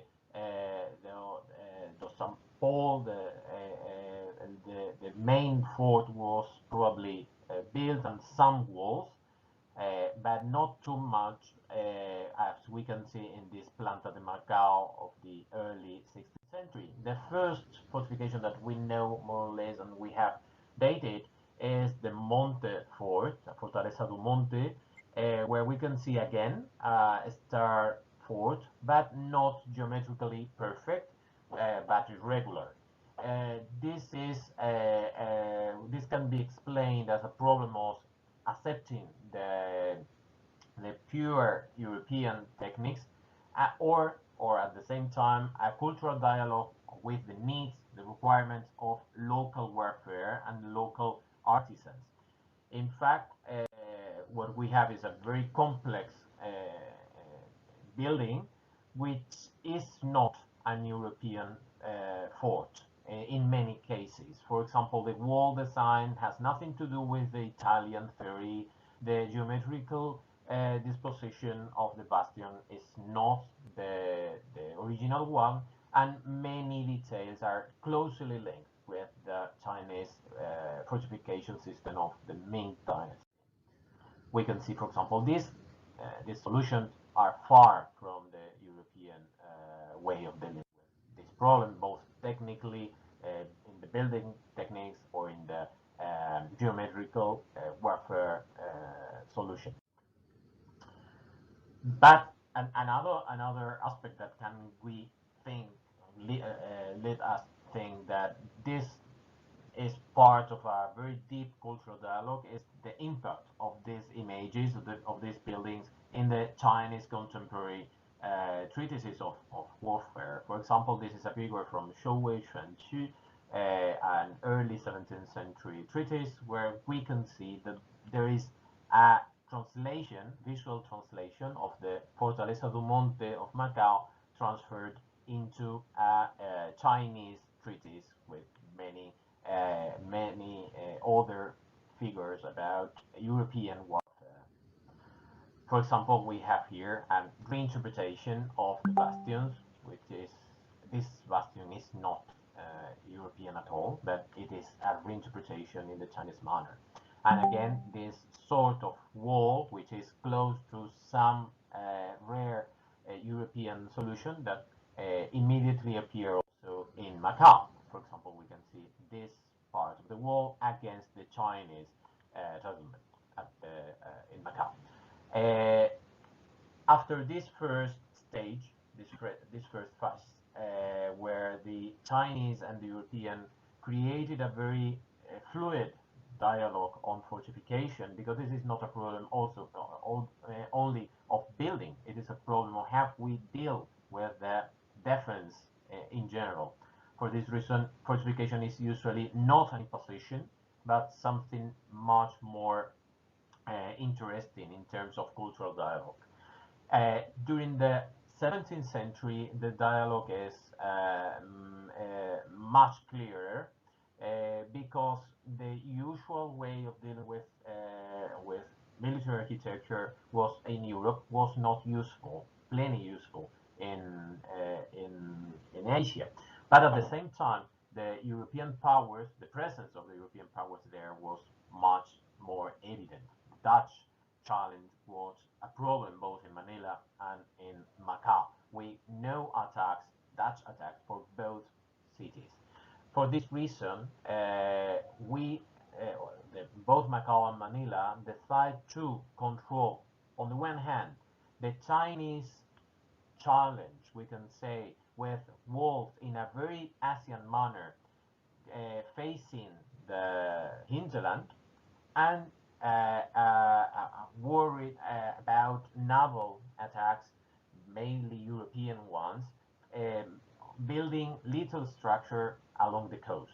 In this case, we can see that in Macau in the early 17th century, we had several forts, all of them facing batteries forts, facing the coast, facing the probable problem of naval attacks. But again, here in the 17th century, and this is something that is connected with the European problem, we have naval attacks or terrestrial attacks, in this case, European attacks or ASEAN attacks. And both Manila and Macau tried to improve their defense on this problem.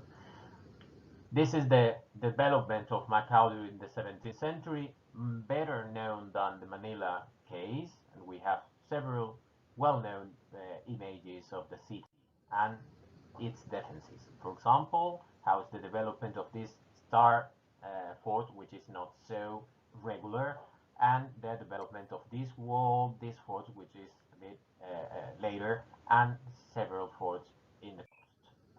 Something similar happened in Manila this time. This is the plan of 1671, where we can see all these little bastions, which are most of them preserved in very good condition after the restoration. And we can see that they are worried first of a naval attack. Fort Santiago was the main bastion against this sort of attack, but also the problem of a terrestrial attack from this side, both from a Chinese attack of this Chinese neighborhood or a local uprising from that side. These are the bastion that we have still today with a drone caption. and we can see that these are different if we compare them with the European manner. Both techniques, materials, the way of dealing with the entire building was closer to the ASEAN techniques, as we are proving in the last years. I'm going very quickly, but I'm trying to give you the last conclusion or the last result we have found in the last years. And we can see that, well, the way they organize the stones, the mortars, everything, both in Manila and Macau, are different if we compare them with the rest of their empires. Again, this organization are different. This is the solution, or the way they dealt with defense during the 17th century. Uh, at the very end of the century, they saw that first the naval challenge was increasing, and they required to improve their defenses against mainly Dutch. For example, this is a Dutch plan of Manila for Santiago that it shows clearly how the fort was being rebuilt or redesigned, and how these changes also appeared in better known plans preserved in Spain. And again, this is a reorganization of defense against first a naval attack, and second the possibility of a amphibious attack, which is the biggest problem for the 18th century defense. And we can see how these structures are still preserved, although they are mixed with the rest of the traditional design of for Santiago in this case. These structures are well preserved, but are again a readaptation of Chinese and European solutions.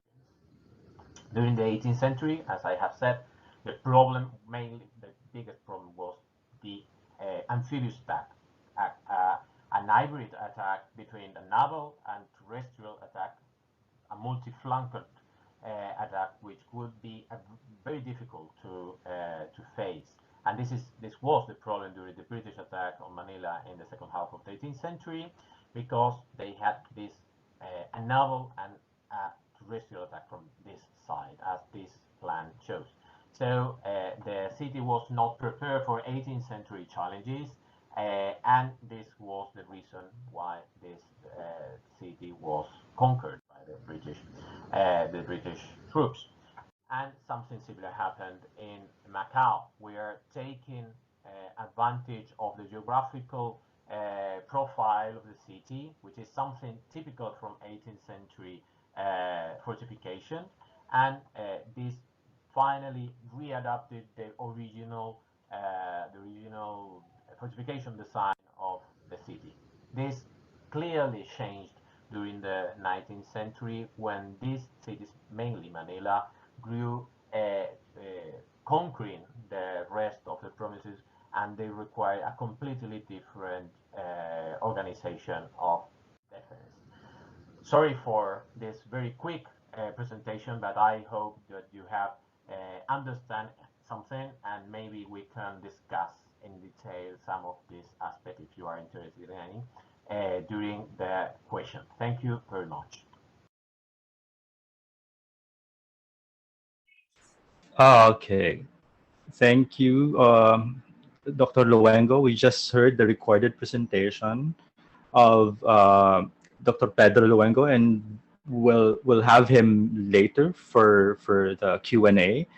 And I just want to say, before we move to the next speaker, that it was really an enriching experience, augmenting what we might already know about the defensive nature of these forts, by introducing to us, for example, like in your presentation, the hybridization that went on with I guess this aesthetical cultural, so to speak, transformations of these structures, and also how these might figure in larger or wider conversations about the imperial defense project.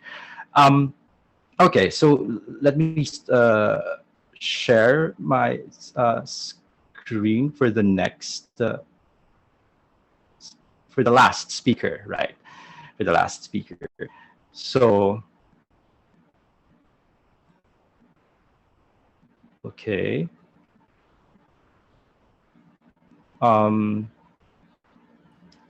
okay. Dr. Javier Galvan has been the director of Instituto Cervantes de Manila since 2019. This is the second time he is serving as its director, as he also previously occupied this position from 2001 to 2006. He obtained his doctorate degree from the Escuela Técnica Superior de Arquitectura de Madrid with his thesis entitled Architecture and Urbanism of Spanish Origin in the Western Pacific. Prior to his appointment as director of Instituto Cervantes de Manila in 2001, Dr. Galvan was engaged in various projects in the Philippines relating to heritage architecture and urban planning. He is the editor of the book Endangered, a compilation of the papers read at the first International Congress on Phil-Hispanic Architecture, as well as the architect of the old building of Instituto Cervantes on TM Calo Street. He continues publishing articles and giving conferences on Phil-Hispanic architecture in the Philippines and in Spain. For his works on Phil-Hispanic historical heritage, for his efforts towards the strengthening of ties between the Philippines and Spain, and for his services toward the promotion and conservation of Spanish culture, Dr. Galvan was awarded the Cruz de la Orden de Isabel la Católica in 1999 by then King Juan Carlos I, and the Order Presidential Merit by then President Gloria Macapagal Arroyo in 2006. Likewise, in 2004, he received a doctorate honoris causa in humanities from the Aquinas University in Legazpi, Albay, presently the University of Santo Tomas in Albay. So let us all welcome our last speaker for today, Dr. Javier Galvan, who will deliver his presentation entitled The Spanish Influence in Phil-Hispanic Architecture, Facts and Misperceptions. Dr. Galvan. Magandang gabi sa iyong lahat. Buenos días a quienes nos ven desde España o desde Portugal. Good evening to everyone. First of all, I want to thank to the organizer for counting on me and giving me this opportunity to be here, and very especially, if you allow me, to Professor Feliz Noel Rodriguez, my dear friend, that told me about this conference a long time ago. And Professor Rodriguez, we miss you here in the Philippines. Please come back soon. Well, I'm going to share my screen. Okay. Okay, well, we are commemorating the 500 years of the first presence of the Spanish people here in the archipelago. And so this is a good occasion to reflect on our relations in the past, in the present, and of course, to project to the future. So at the beginning of the year, I was invited to the conference by the College of Architecture of University of the Philippines, and they gave me this topic, no? The Spanish influence in Phil-Hispanic architecture. So maybe we take as granted, no, that of course 333 years here must be a big influence in all the fields, no? But so when I started to reflect on that, I realized about a lot of misperceptions. And well, I thought it was an interesting topic to reflect. On the other hand, now I'm well involved, as you know, in cultural diplomacy in Instituto. It takes all my time, and I don't have the time to make work feel as I did when I was young, and I went all over the Philippines to discover wonderful places. So now I reflect very much on that, and given the fact that people like my dear friend Pedro making great researches, as we have seen a little a small piece of his researches. Well, I'm in a more comfortable position, really. Others that are making this field work, sweating 24 hours a day, and I'm more now in this reflection. And so you will see that I will quote more philosophers than architects or engineers. No? On the other hand, let me tell you that I'm very happy, of course, to share the panel with two eminent researchers and scholars like Manuel Lobato and Pedro Luengo, but I'm very happy because, well, I'm the one in Manila, so somehow I feel representing the Philippines, and that made me very proud. It's not the first time. I remind you, well, I remind you, you don't have to know it, that a long time ago, we had a congress in Ibiza, organized by UNESCO Spain, on fortifications. And the ones representing the Philippines were Ricky Jose and myself. No? So it's not the first time I have the label of Manila. And again, I'm very proud about it. Well, okay. I know I'm the latest in the panel. This is a marathonian congress. So I said myself, if I'm going to read a paper or to make a traditional paper, maybe it's gonna be a little bit boring at the very end of the day. So, and on the other hand, 15 minutes is not very much. So I said to myself, I have to get to be well, snappy the first time, but also synthetic, no? Go to the points. And for that, Twitter, of course, is the tool that is compelling us to be synthetic, to go direct to the point, because otherwise we cannot write more than allowed in the tweets, no? And on the other hand, this gives the opportunity to everyone to participate.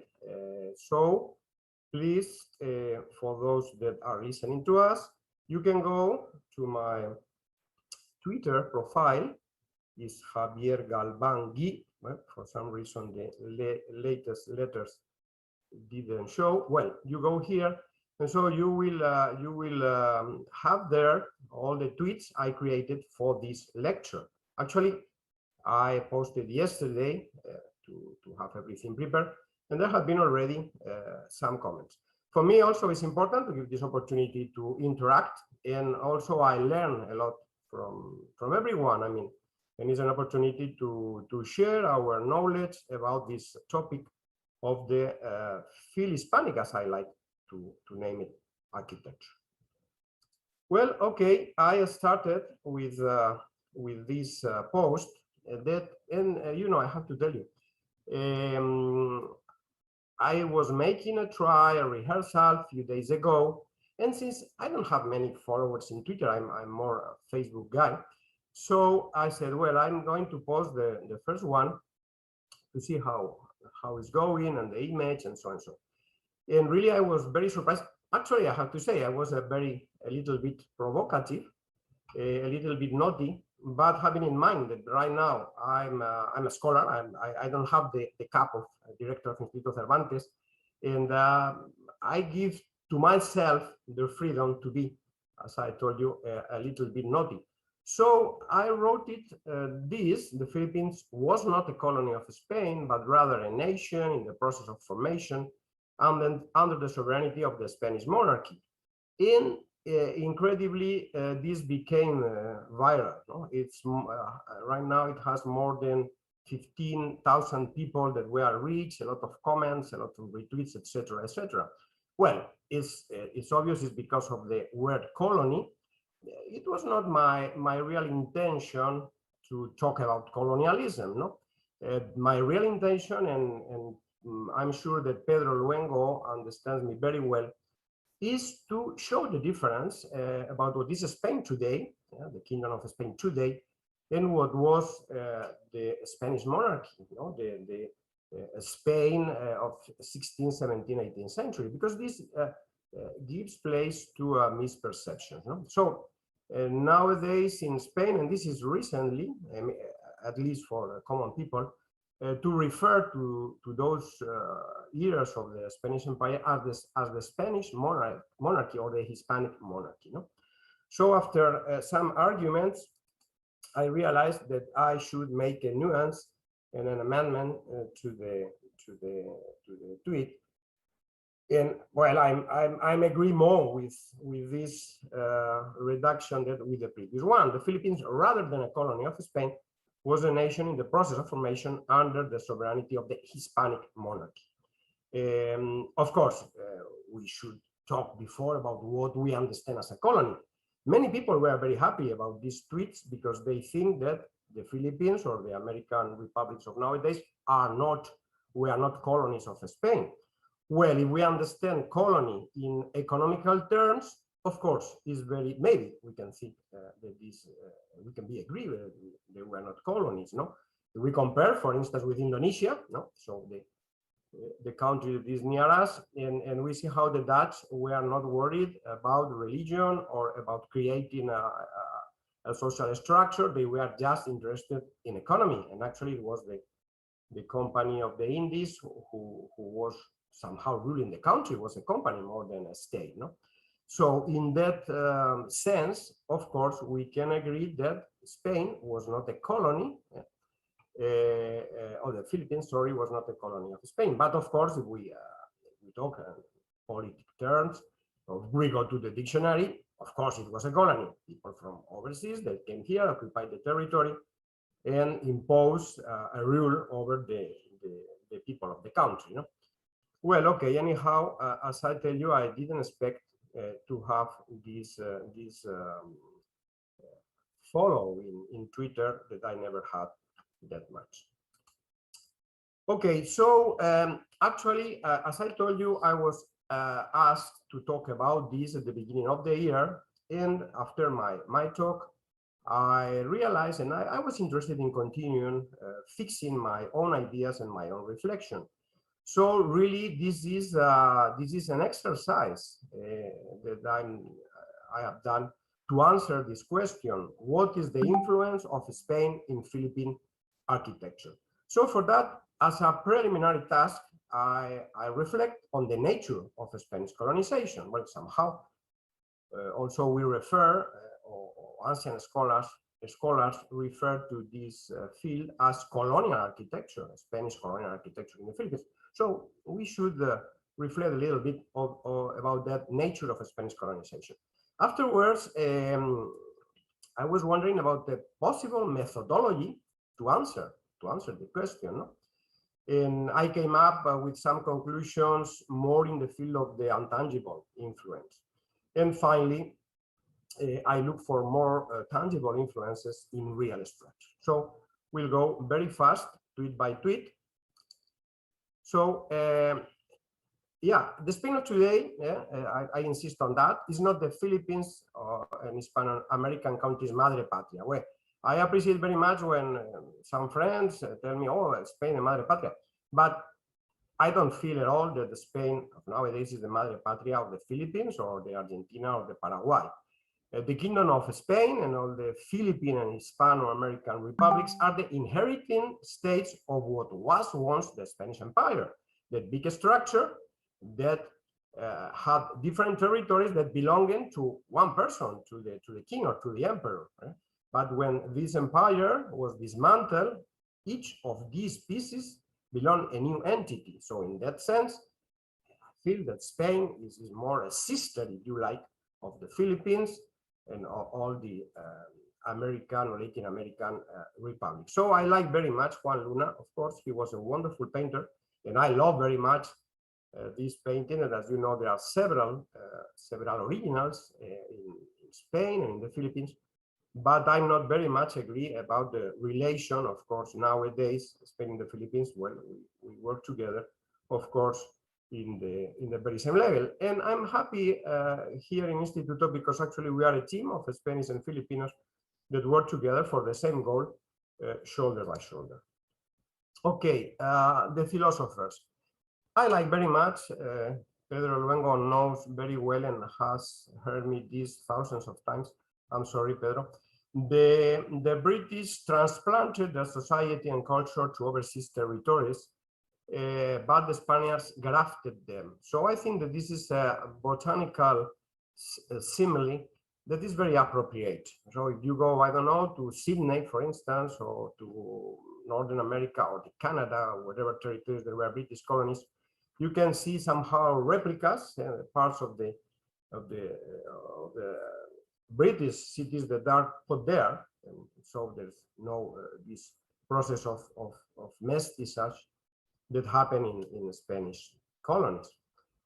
So the simile, I think, is very appropriate, and I like to use it, no? As the Spaniards grafted their culture in the culture they colonized, if you like. Okay, so yeah, other thing that actually I think that is putting a little bit out of focus the reflection on this period is to think that all the good things or bad things that happened during the Spanish period here, we can relate to the Spain of nowadays, and so that we, the Spaniards of nowadays, we don't feel happy when someone is talking bad about the things that happen here, no? No, because really the Spain of nowadays is not the Spanish Empire, or as we said before, the territories of the Spanish monarchy. As the Italy of nowadays has not very much to do with the Roman Empire, no? But we have it very clear. We don't blame the Italians of nowadays or what could make wrong the Romans, and not either we give them to the Italians of nowadays all the merit that the Romans developed in their time, no? Actually, the Romans developed in the territories they colonized social structures whose imprint is still palpable. We can say that it was similar regarding the Hispanic monarchy action regarding the Hispano-American and Filipino territories. So the Iberia, because Spain and Portugal, of course, were part of the Roman Empire, they changed completely the society, the structure, the language, well, everything changed with the arrival of the Romans in the Iberian Peninsula. Somehow, something similar happened with the arrivals of the Spaniards here to the Philippines. It was created a new culture that was not existing previous to the arrival of the colonizers. Well, okay, the Castilians, Spaniards, if you want, brought in their cultural DNA features of the Greco-Roman, of course, but also the Muslim culture. It's very important to notice. The latter as a fruit of 8 centuries of Arab and especially Berber, more than Arab presence in the Iberian Peninsula. This is important and might have consequences in architecture, as we will see in a while.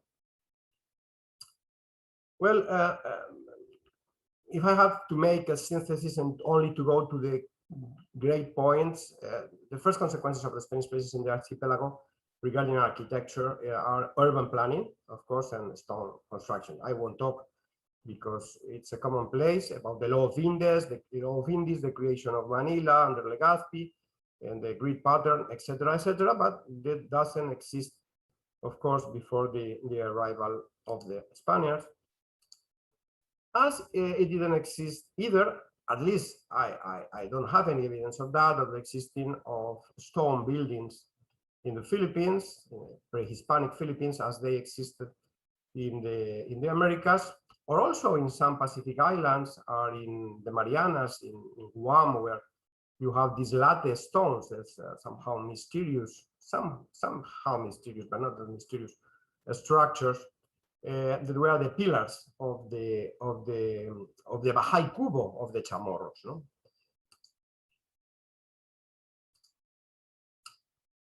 Well, now we can wonder about how was the influence, not the question we made. What did the Spanish influence in the buildings in the Philippines? Well, we know that the first Manila, the Spanish Manila, if we can put it that way, was constructed with local materials, nipa, thatch, etc. Most of the buildings were burned, as you know, in the fires at the end of the 16th century. And then started the construction in stone, the first construction in stone, in a massive way in Manila at the beginning of 1600s. So we can wonder, they build in a Spanish way, but when I try to answer this question, I wonder myself, but what are the features that identify a building as Spanish? How can we say that building is Spanish? And so we can find that in the Philippines, buildings that are the Spanish way. So to answer this question, what are the features that identify a building as Spanish?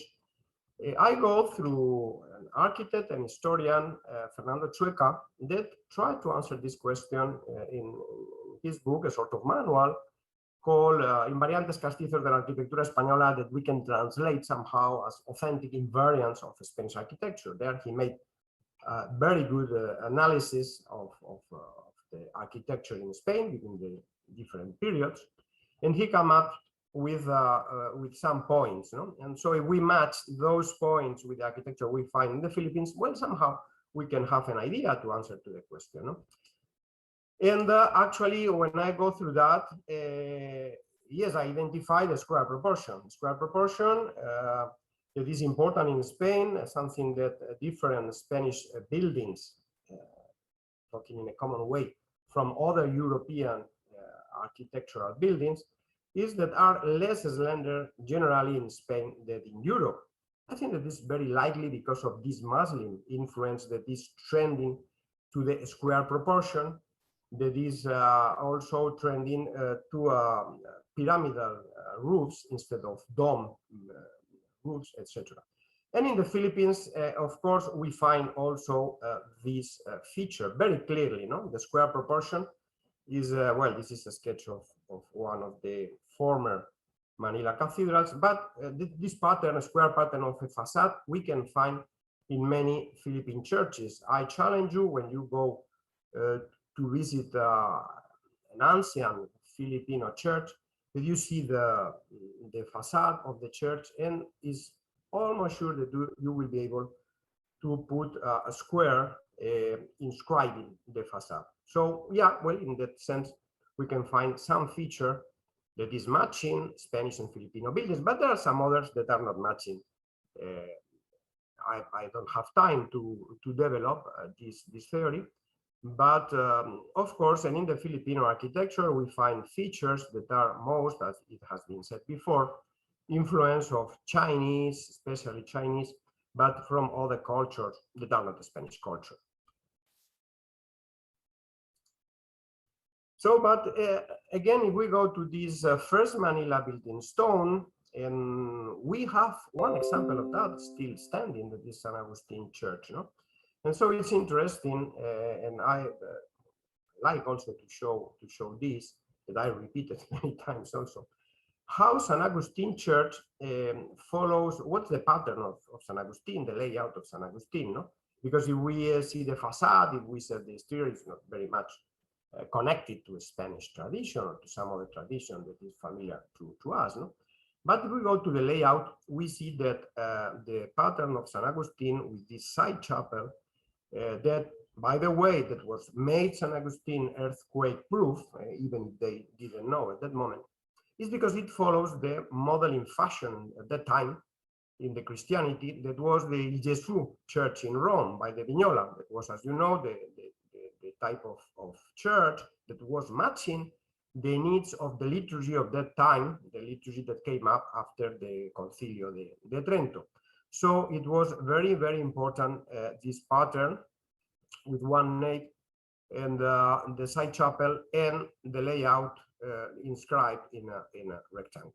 But at its time, this follows a pattern of churches created in Spain at the end of the 15th century, in the period of the kingdom of the Reyes Católicos, as this San Juan de los Reyes Monastery church, no? And some others, like also, for instance, the Church of the Monastery of San Jerónimo in Grenada, that are the ancestors, as I have quoted in a tweet ancestors of San Agustin. So we see, of course, influences direct or passing through other cultures through different itineraries.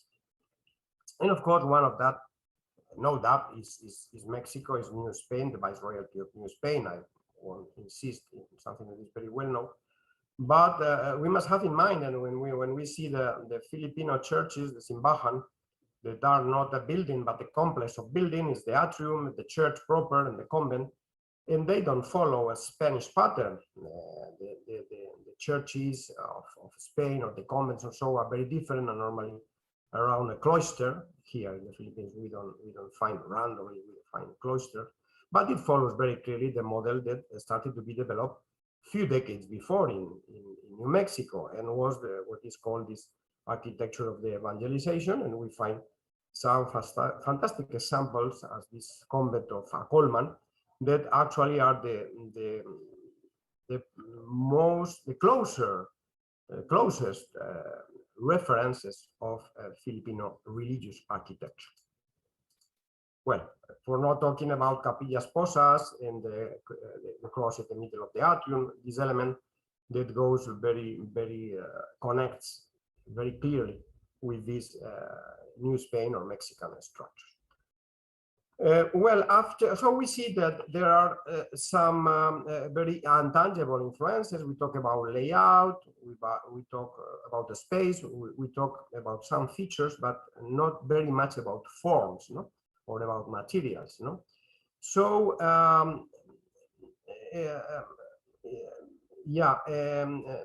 before going to see more formal similarities, I think that the Bajaina Bato is a perfect example of this simile by Julián Marías, that the Spanish culture was grafted into the Filipino pre-existing. And so we saw the transition of the evolution of the residential houses of the Bajaina Bato. Well, we see clearly that at the start from the Bajaina Cubo, and it's giving elements, materials, etc., to create something new, and something totally new that you only find in the Philippines, as these residential houses that still we have a lot all around the Filipino culture. But for me, this is the clear example, the clear image of how architecture is representing something very social, no?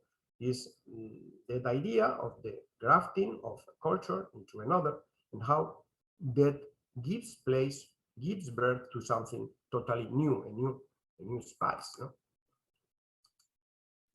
Okay, so I'm about to finish looking for some more formal similarities, no? And then, well, I came up with these structures in the coast, lighthouses and watchtowers, because even we can find very similar elements in the Philippines and in Spain. Well, the lighthouses, well, this is a beautiful photo that is in the Jerónimo Berenguer de los Reyes Museum of the 19th century of the Manila lighthouse. Well, still, if you go to the port, if you dare yourself to go to the harbor of Manila, you can find this basement that is still there, no? Well, I challenge you to find it out and to send me photos in my Twitter account or Facebook account. Well, anyway, so, but what is the origin of this coincidence of forms in lighthouses? We have lighthouses in some coasts of the Philippines that are very much the same of those in Spain, because there was a plan, a general plan in the 19th century to construct lighthouses with the latest technology at that time in all the coasts of the Spanish territories. And so this comprehensive plan had as object all the coast of Spain, of the Spanish peninsula, of the peninsular part of Spain, the islands, the Balearic and Canary Islands, but also all the coast of Puerto Rico, Cuba, and the Philippines. And that's the reason why we have very similar structures in that field. Watchtowers, well, it was the same function, to protect the coast from the invasion of the pirates, of the Muslim pirates. We have the same hazard coming from the northern African coast in Spain, and here coming from the south. No? So we also find similar structure, simple structure at this watchtower in Sulbec in Ilocos, that I've taken from the book of Father Javellana of fortresses. But we find a structure like those similars in Spanish watchtowers, also in Spanish mills. I found very similar structures to those in, for instance, in the region of Murcia, in the Mediterranean coast of Spain. And well, another idea that I like to repeat over and over again is about fortresses. My predecessors have talked about fortresses, of course, very important structures. But you know, it's the first moment in history that is my theory, that a style of architecture and engineer becomes global. It's the first international style in architecture. No? So this photo, well, is taken, I think that this, even I don't remember well, it's taken, I think, in Figueras in Spain, but it could be taken in Oran, in Northern Africa. It could be taken in Panama, in the Chagres River mouth, or it can be taken something very similar in Manila and Intramuros. No?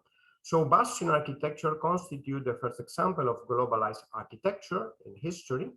In Intramuros, we have the LAC in Manila, that Intramuros and Cartagena de Indias are the two best examples of these types of structures preserved, because there were structures all over the Spanish monarchy territories, but most of them were destroyed in 19th, 20th century.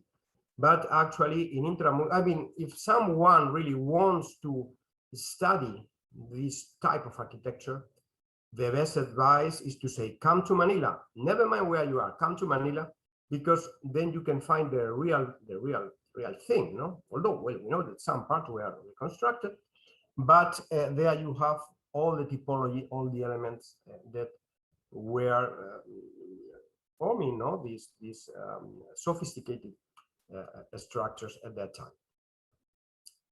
By the way, I highly recommend the book by Pedro. I think, well, I have it there.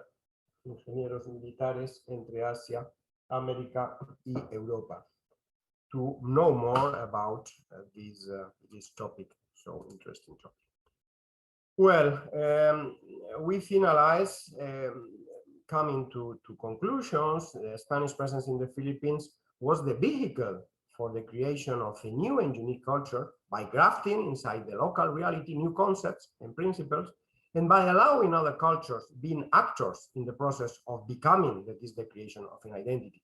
We see the Chinese influence, but the Spanish presence was the vehicle to allow this Chinese heritage to come along the creation of this architecture.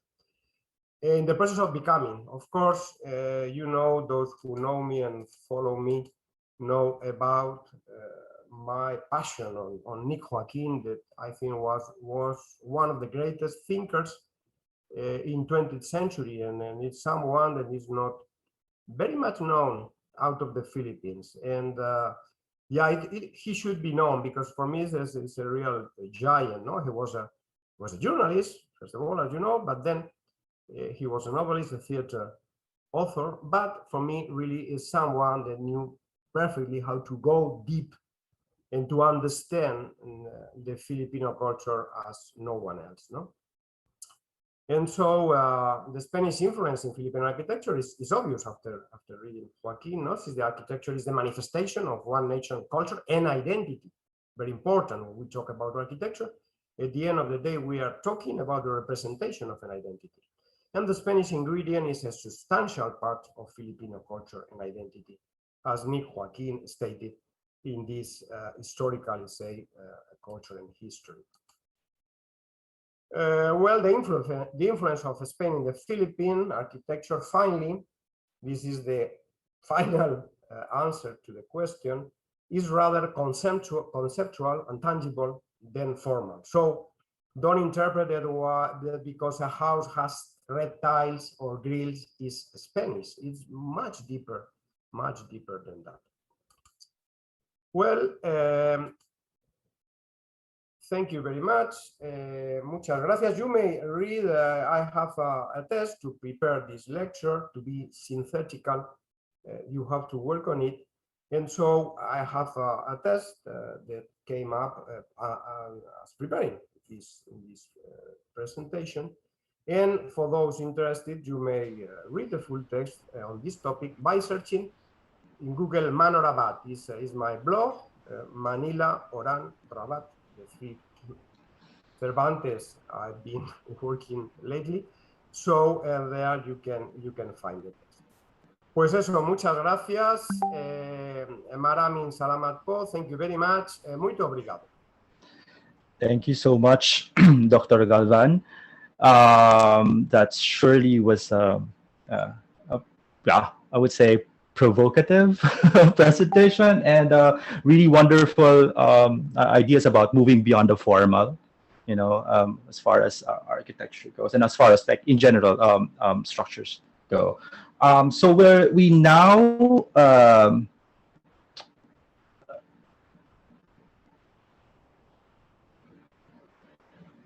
open the floor for questions from our participants in the Zoom room. Please raise your hands if you want to ask your questions directly, or we may read from the chat box. For those joining us on social media, please type your questions in the comment section, and our community managers, Dr. Noel Rodriguez and Dr. Nikki Carsi-Cruz would be relaying them to us. So, yes. Maybe Alan, you can stop screen sharing. Yes. Thanks. Yeah. So well, we already have like a few comments and questions here. Maybe I could start with a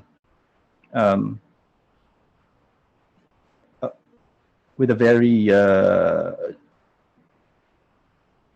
generic one, I guess. Like that what would be this is, I think, from Dr. Navarro. What would be the difference between a Spanish, Portuguese, Dutch, and British fortification in Asia?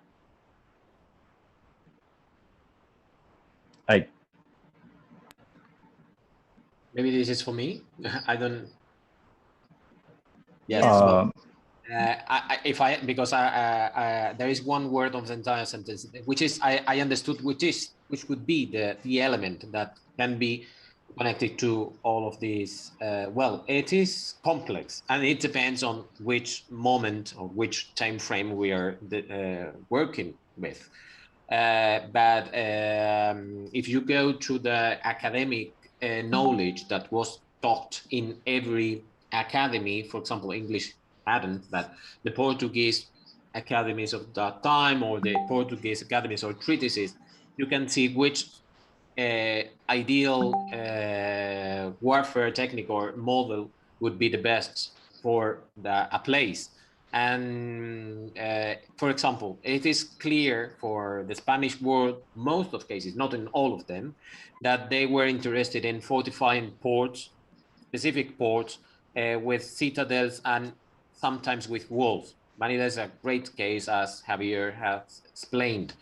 Portugal, for example, and the Dutch were more interested in fortifying islands or places. So you can see little forts along the coast. This is a very general approach. I can think in cases that you say this is Spanish and this is full of little forts around the coast. But well, in general, and the British were not very interested in having a constant defense system. So they are not going to build stone forts to protect a place, but they prefer to have something very easy to be built, but with very easy techniques that can be built today and destroyed next time. So it is not a decision of keeping the governance of this place for long. This is very quickly what can be said, not only for Southeast Asian, but also for Caribbean, American, and even African cases in a very, very brief way of explaining this. Okay, I think Professor Bankov in the Zoom room has a question. He's raising his hand. So maybe Professor Bankov. Yes, thank you. Thank you very much. Interesting discussions. And it's a question to all the three speakers. I'd like to reverse their point of view and ask, I mean, they've been talking about, Spanish influence. And I'd like, in architecture, and I'd like to put it the other way around. What about indigenous Filipino influence in Spanish architecture? Because the Bahay na Bato, to me, could easily be depicted as actually the incorporation of indigenous architecture, and especially architecture in relationship to how to respond to earthquakes, into Spanish architecture. So I'd like to hear the speaker's views from the other way around, so to speak.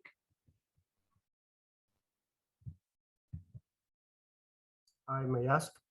Well, first of all, you mean influence in Spanish architecture in the Philippines or Spanish architecture in Spain?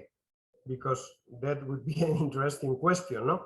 If it's about the residential architecture in the Philippines, I think I put it in my tweet. I don't know if it was enough clear how this Bahay na Bato is the pure example of that, no? Of that cooperation, of that grafting process, no? How it starts absolutely from the Bahay na Cubo, and actually the Bahay na Cubo was resisting earthquakes. It's very clear because of the flexibility, and how the first Manila in stone was collapsed because didn't have in mind these ideas of flexibility, of that feature of flexibility, and how was this process to come up with a sort of architecture, even in stone, even with hard materials, but that were having the principles of the Bahay na Bato. And it's very interesting, for instance, how the structure with Rodriguez and so,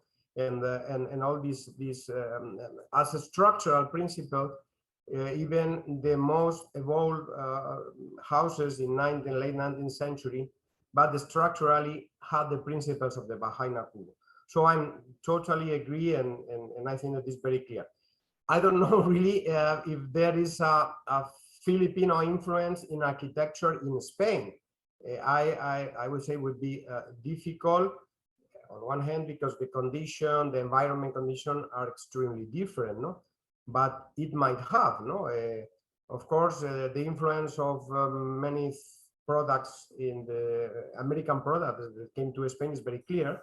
In the language, even in language, yeah, in language we can talk about words that are originally Filipino pre-Hispanic that enter in the Spanish vocabulary as bagyo, no? The word bagyo is a Filipino word that is considered as a Spanish word or already, no?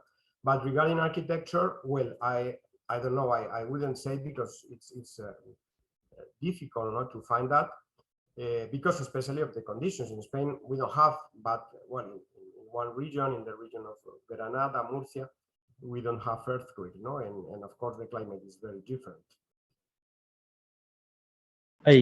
Yes. We have another question for Dr. Galvan from in the chat room from Cuauhtemoc Villamar.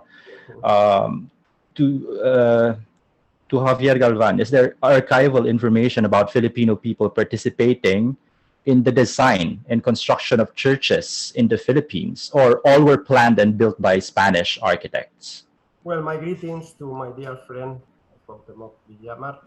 Yeah, of course, there are archival records, and of course, the labor, Filipino labor, was important in the very beginning. Imagine that there were very few Spaniards that came to the Philippines, and even the Spaniards that were here at the end of the 19th century were not that much, no? So it was very important. Also, well, I think, if I remember now, Fernando Cialcita, I think, has research on that.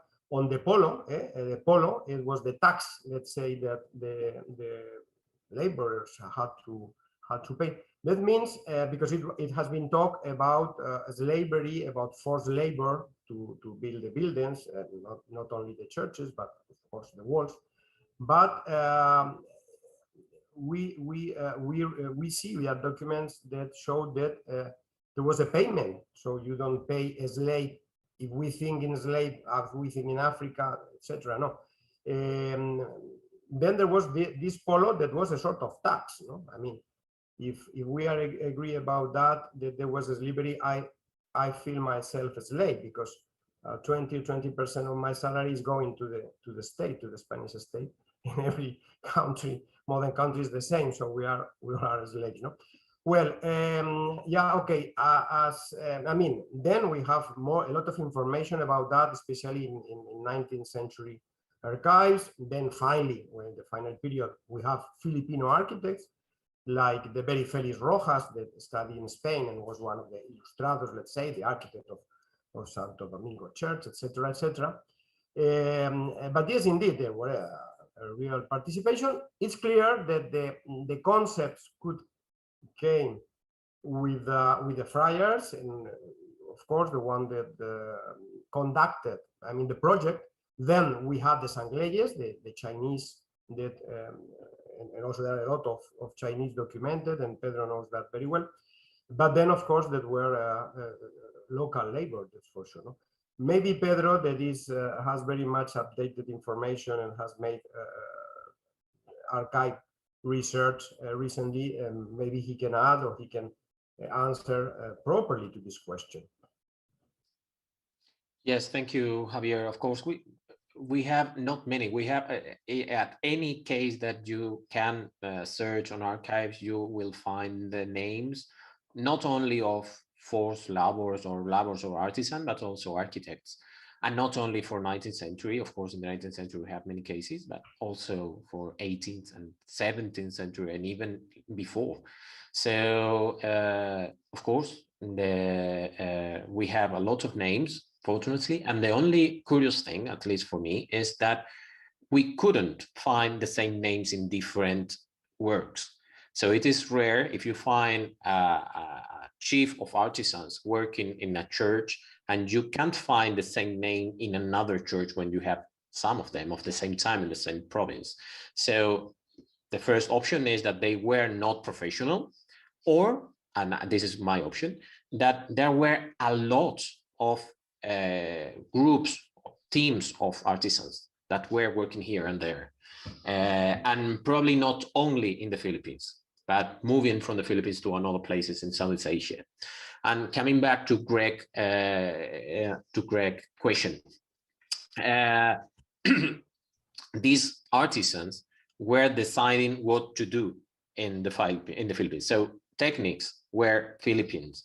And the design of spaces, how do you deal with light, for example, was Philippines. How do you deal with thermal aspect? This was Philippines or Chinese or Southeast Asian. This is something that we are discussing now.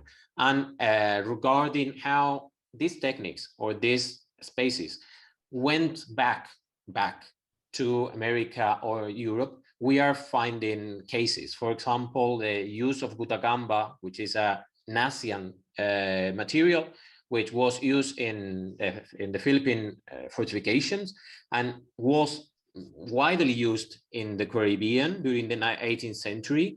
And some of these techniques or materials that were sent from Asia to Europe were described by military engineers publication during the 19th century in Spain, because they thought that they were interesting to be used in Spain. How they were used or not, even in some ways, how they dealt with roofs, for example, in South Spain, this is something that we're researching now.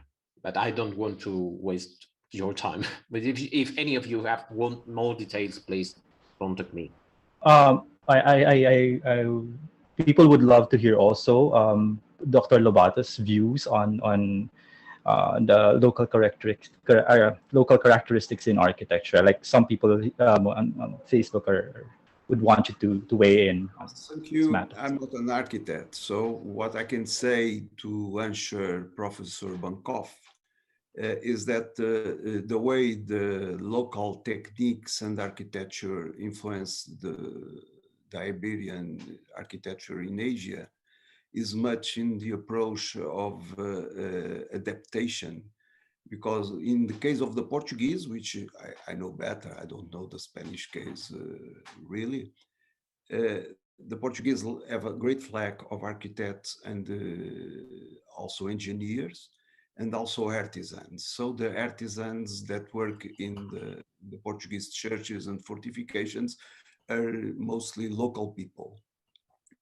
Sometimes you can see in India, especially in India, that the Christian icons are made by Hindu artisans, and so it's quite obvious that influence that you can see scattered from the early 16th century throughout the entire western coast of India, of churches built in this way and you can also see not in architecture but also in sculpture, generally speaking, even in sculpture sent to Europe and to Brazil, that it was made in Indian styled Christian, locally made. But I would like to say also that the techniques, the local techniques have great influence in the Portuguese buildings, especially in what comes to ephemeral buildings that are no longer available to us, special fortifications and also churches. The first Portuguese capital in East Timor, actually it was not in the eastern part of the island, but in the western part of it, had a wall with 36 bastions entirely made of wood. And so it's a great difference for other constructions that we can find everywhere else. And so we can see that for those examples that there was an adaptation to the local conditions.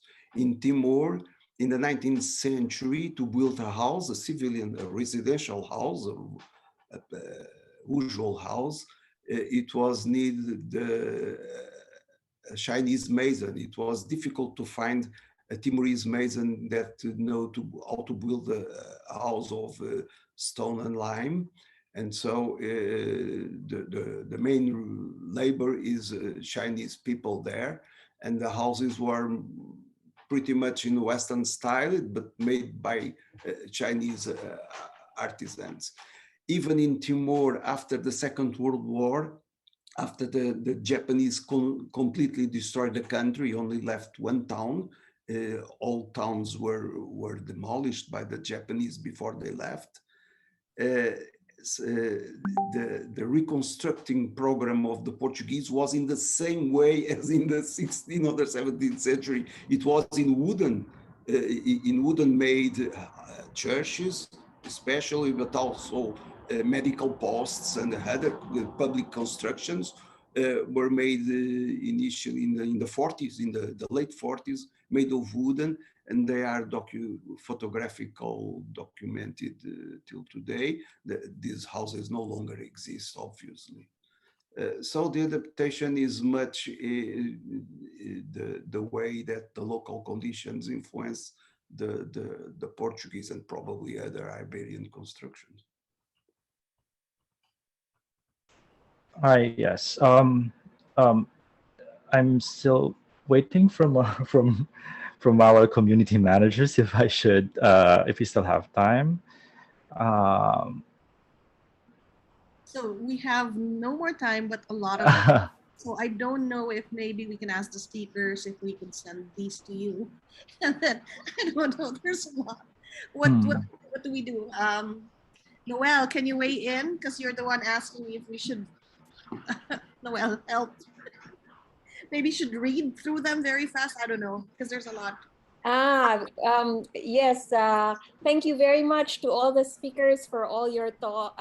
Very informative and actually, I was commenting that you mentioned Professor Labato about the soldiers who were there in Ternate, and you mentioned those from Pampanga. And so soldiers, I mean, of course, and that which was the same case in other forts where you had Visayans or Kapampangans or other local who were part of the garrisons. And we know that in 1663, Spain had to leave Ternate and the Moluccas, and the same with Zamboanga. And so we have Cavite right now. But I was wondering if you know of any that have remained in in the Moluccas. Have there been like local people from the Philippines or soldiers who have remained, or everybody has left? I don't have that information. I only have the information from people that was rescued in Rescued. 1663 and was located in the Philippines. Uh, these people that you in the Philippines call the Ternateños people, it was probably from a small ethnicity coming from the highland of Halmahera that moved to the central Moluccos, to the main core of the Spaniards there in Ternate, and afterwards, by the intervention of the Jesuit priests, they were moved to the Philippines because the Spanish authorities in the first instance they were tempted to leave these people behind. And there was their first approach. And after the intervention of the Jesuit priests, they moved these people to Ternate, where they still are, to Ternate in Cavite, where they still are today. But we don't have information about the composition, the ethnical composition of these people in the Moluccas, a full account of it. We have that information of the presence of Papanga's companies that I think you know probably better than I do, that these companies were recruited in an ethnical basis. They are groups almost assembled before they are recruited by the Spanish. And some of these people move across the Indonesian realm until Timor. And one of the most prominent families in Timor, the Costa families actually, is coming from a Papango soldier who moved to Timor and made a royal dynasty there. Yes. Oh wow! Okay, that's very interesting. We will be in touch to get more information on that. But before I go, maybe Alan would wish to just read through the comments. Maybe I can do it. You want me to do it, Alan? Okay. Sure. The one, yeah, from YouTube. So just very, very quickly, a comment from Voltaire Veneracion. Hola, Dr. Galvan. Wonderfully creative academic adoption of Twitter. Just sending a link on the Iljangs of Batanes for future consideration as possible use of stone in pre-Mactan contact architecture. Featured in Father Rene Javeriana's book, Fortress of Empire, 1997. We will send you the link, Sir Galvan. And then very quickly, I'll go through a series of comments from one person, Bian Sarmiento. He said there seems to be a love fallout between Philippines and Spain. How did this happen? When did this happen? I say this because for tourism, we still have not reached a good number of arrivals from the Philippines. It is like Spain seems to be not the first choice for outbound travel. Spain is still not the top of mind among Filipino travelers. Filipinos seem to choose the US as an outbound tourism destination before Spain. And because he's a regional analyst for Spain Tourism Board based in Singapore. He also says there is some influence from the Philippines on architecture in Spain, the usage of bamboo on the ceiling of the Adolfo Suarez Airport in Terminal 4. And although bamboo may have come from the Chinese, the use of bamboo in structures is quite Filipino. There's more, but make it fast. The Spaniards seem to prefer to visit other Southeast Asian destinations first than the Philippines. And one reason is that tour guides in the Philippines there's very few official Spanish speakers. In fact, only one is listed as an official Spanish speaker. It's not a question, but it's fun to think about. So maybe we can just ask Alan, our speakers, to do parting shots. They may comment on this or some other things, or they can tell us where to read more of their work, where if they have blogs or things, just parting shots for a very long panel. It's been 3 hours. Alan, I take it away how you moderate this. Yes, yes, sure. So, yeah, we would love to hear from we'd love to hear from the speakers. As a final statements from you before we end this panel. Before Nikki takes over a little, to tell us what to expect in the succeeding panels. So yes, please, the panelists.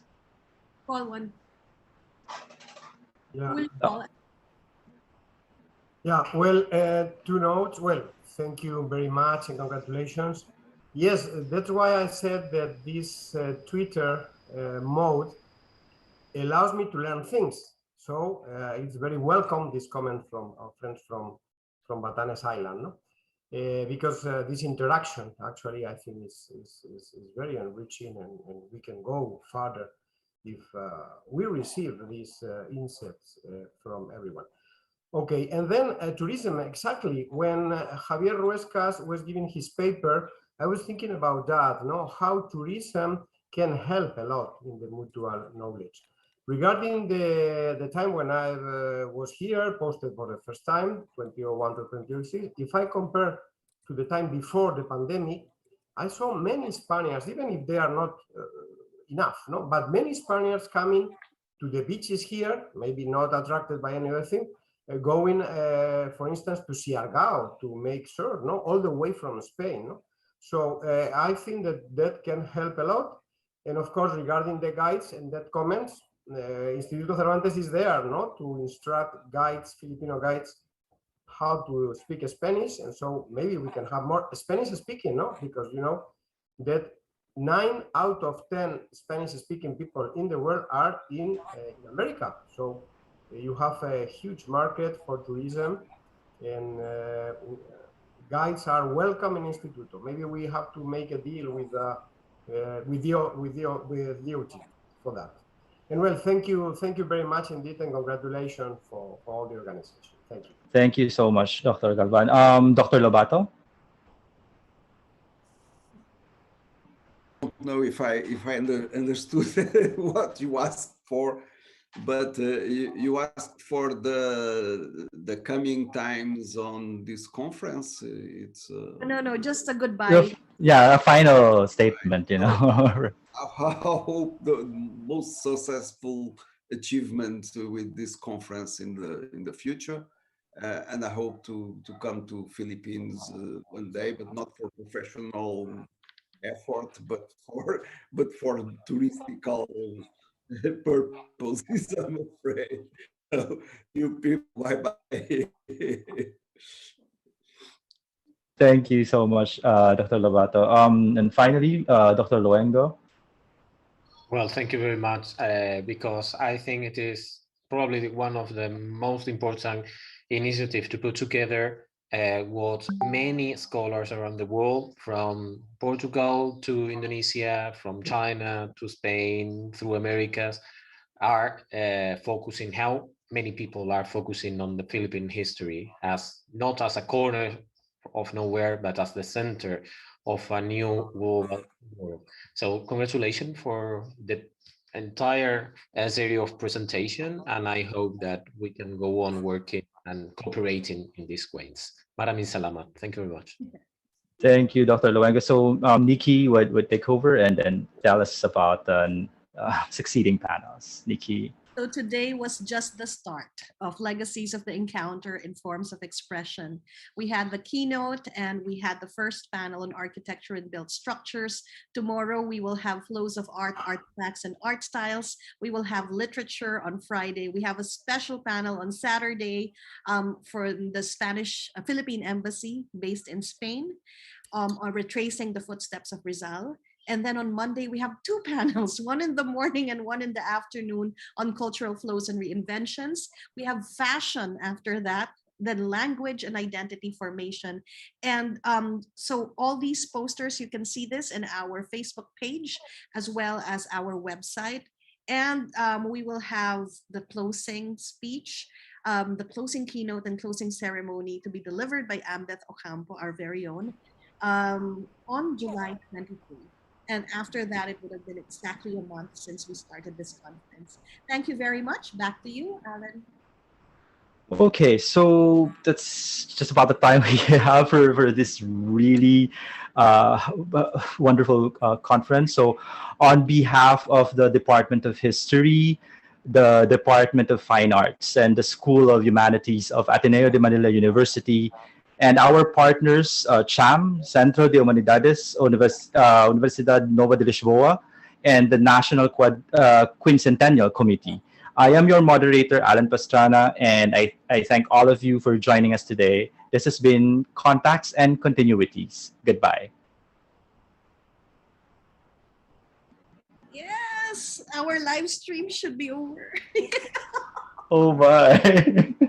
Thank you, Thank you. everybody. Wow, that's Thank you, everyone. Ooh, oh my gosh. Photo? Thank you. Pedro Luengo, thank you. Oh my gosh. Congratulations. I think, well, thank you, Paulo, also. And well, I think we can leave because you know that I had, very short time for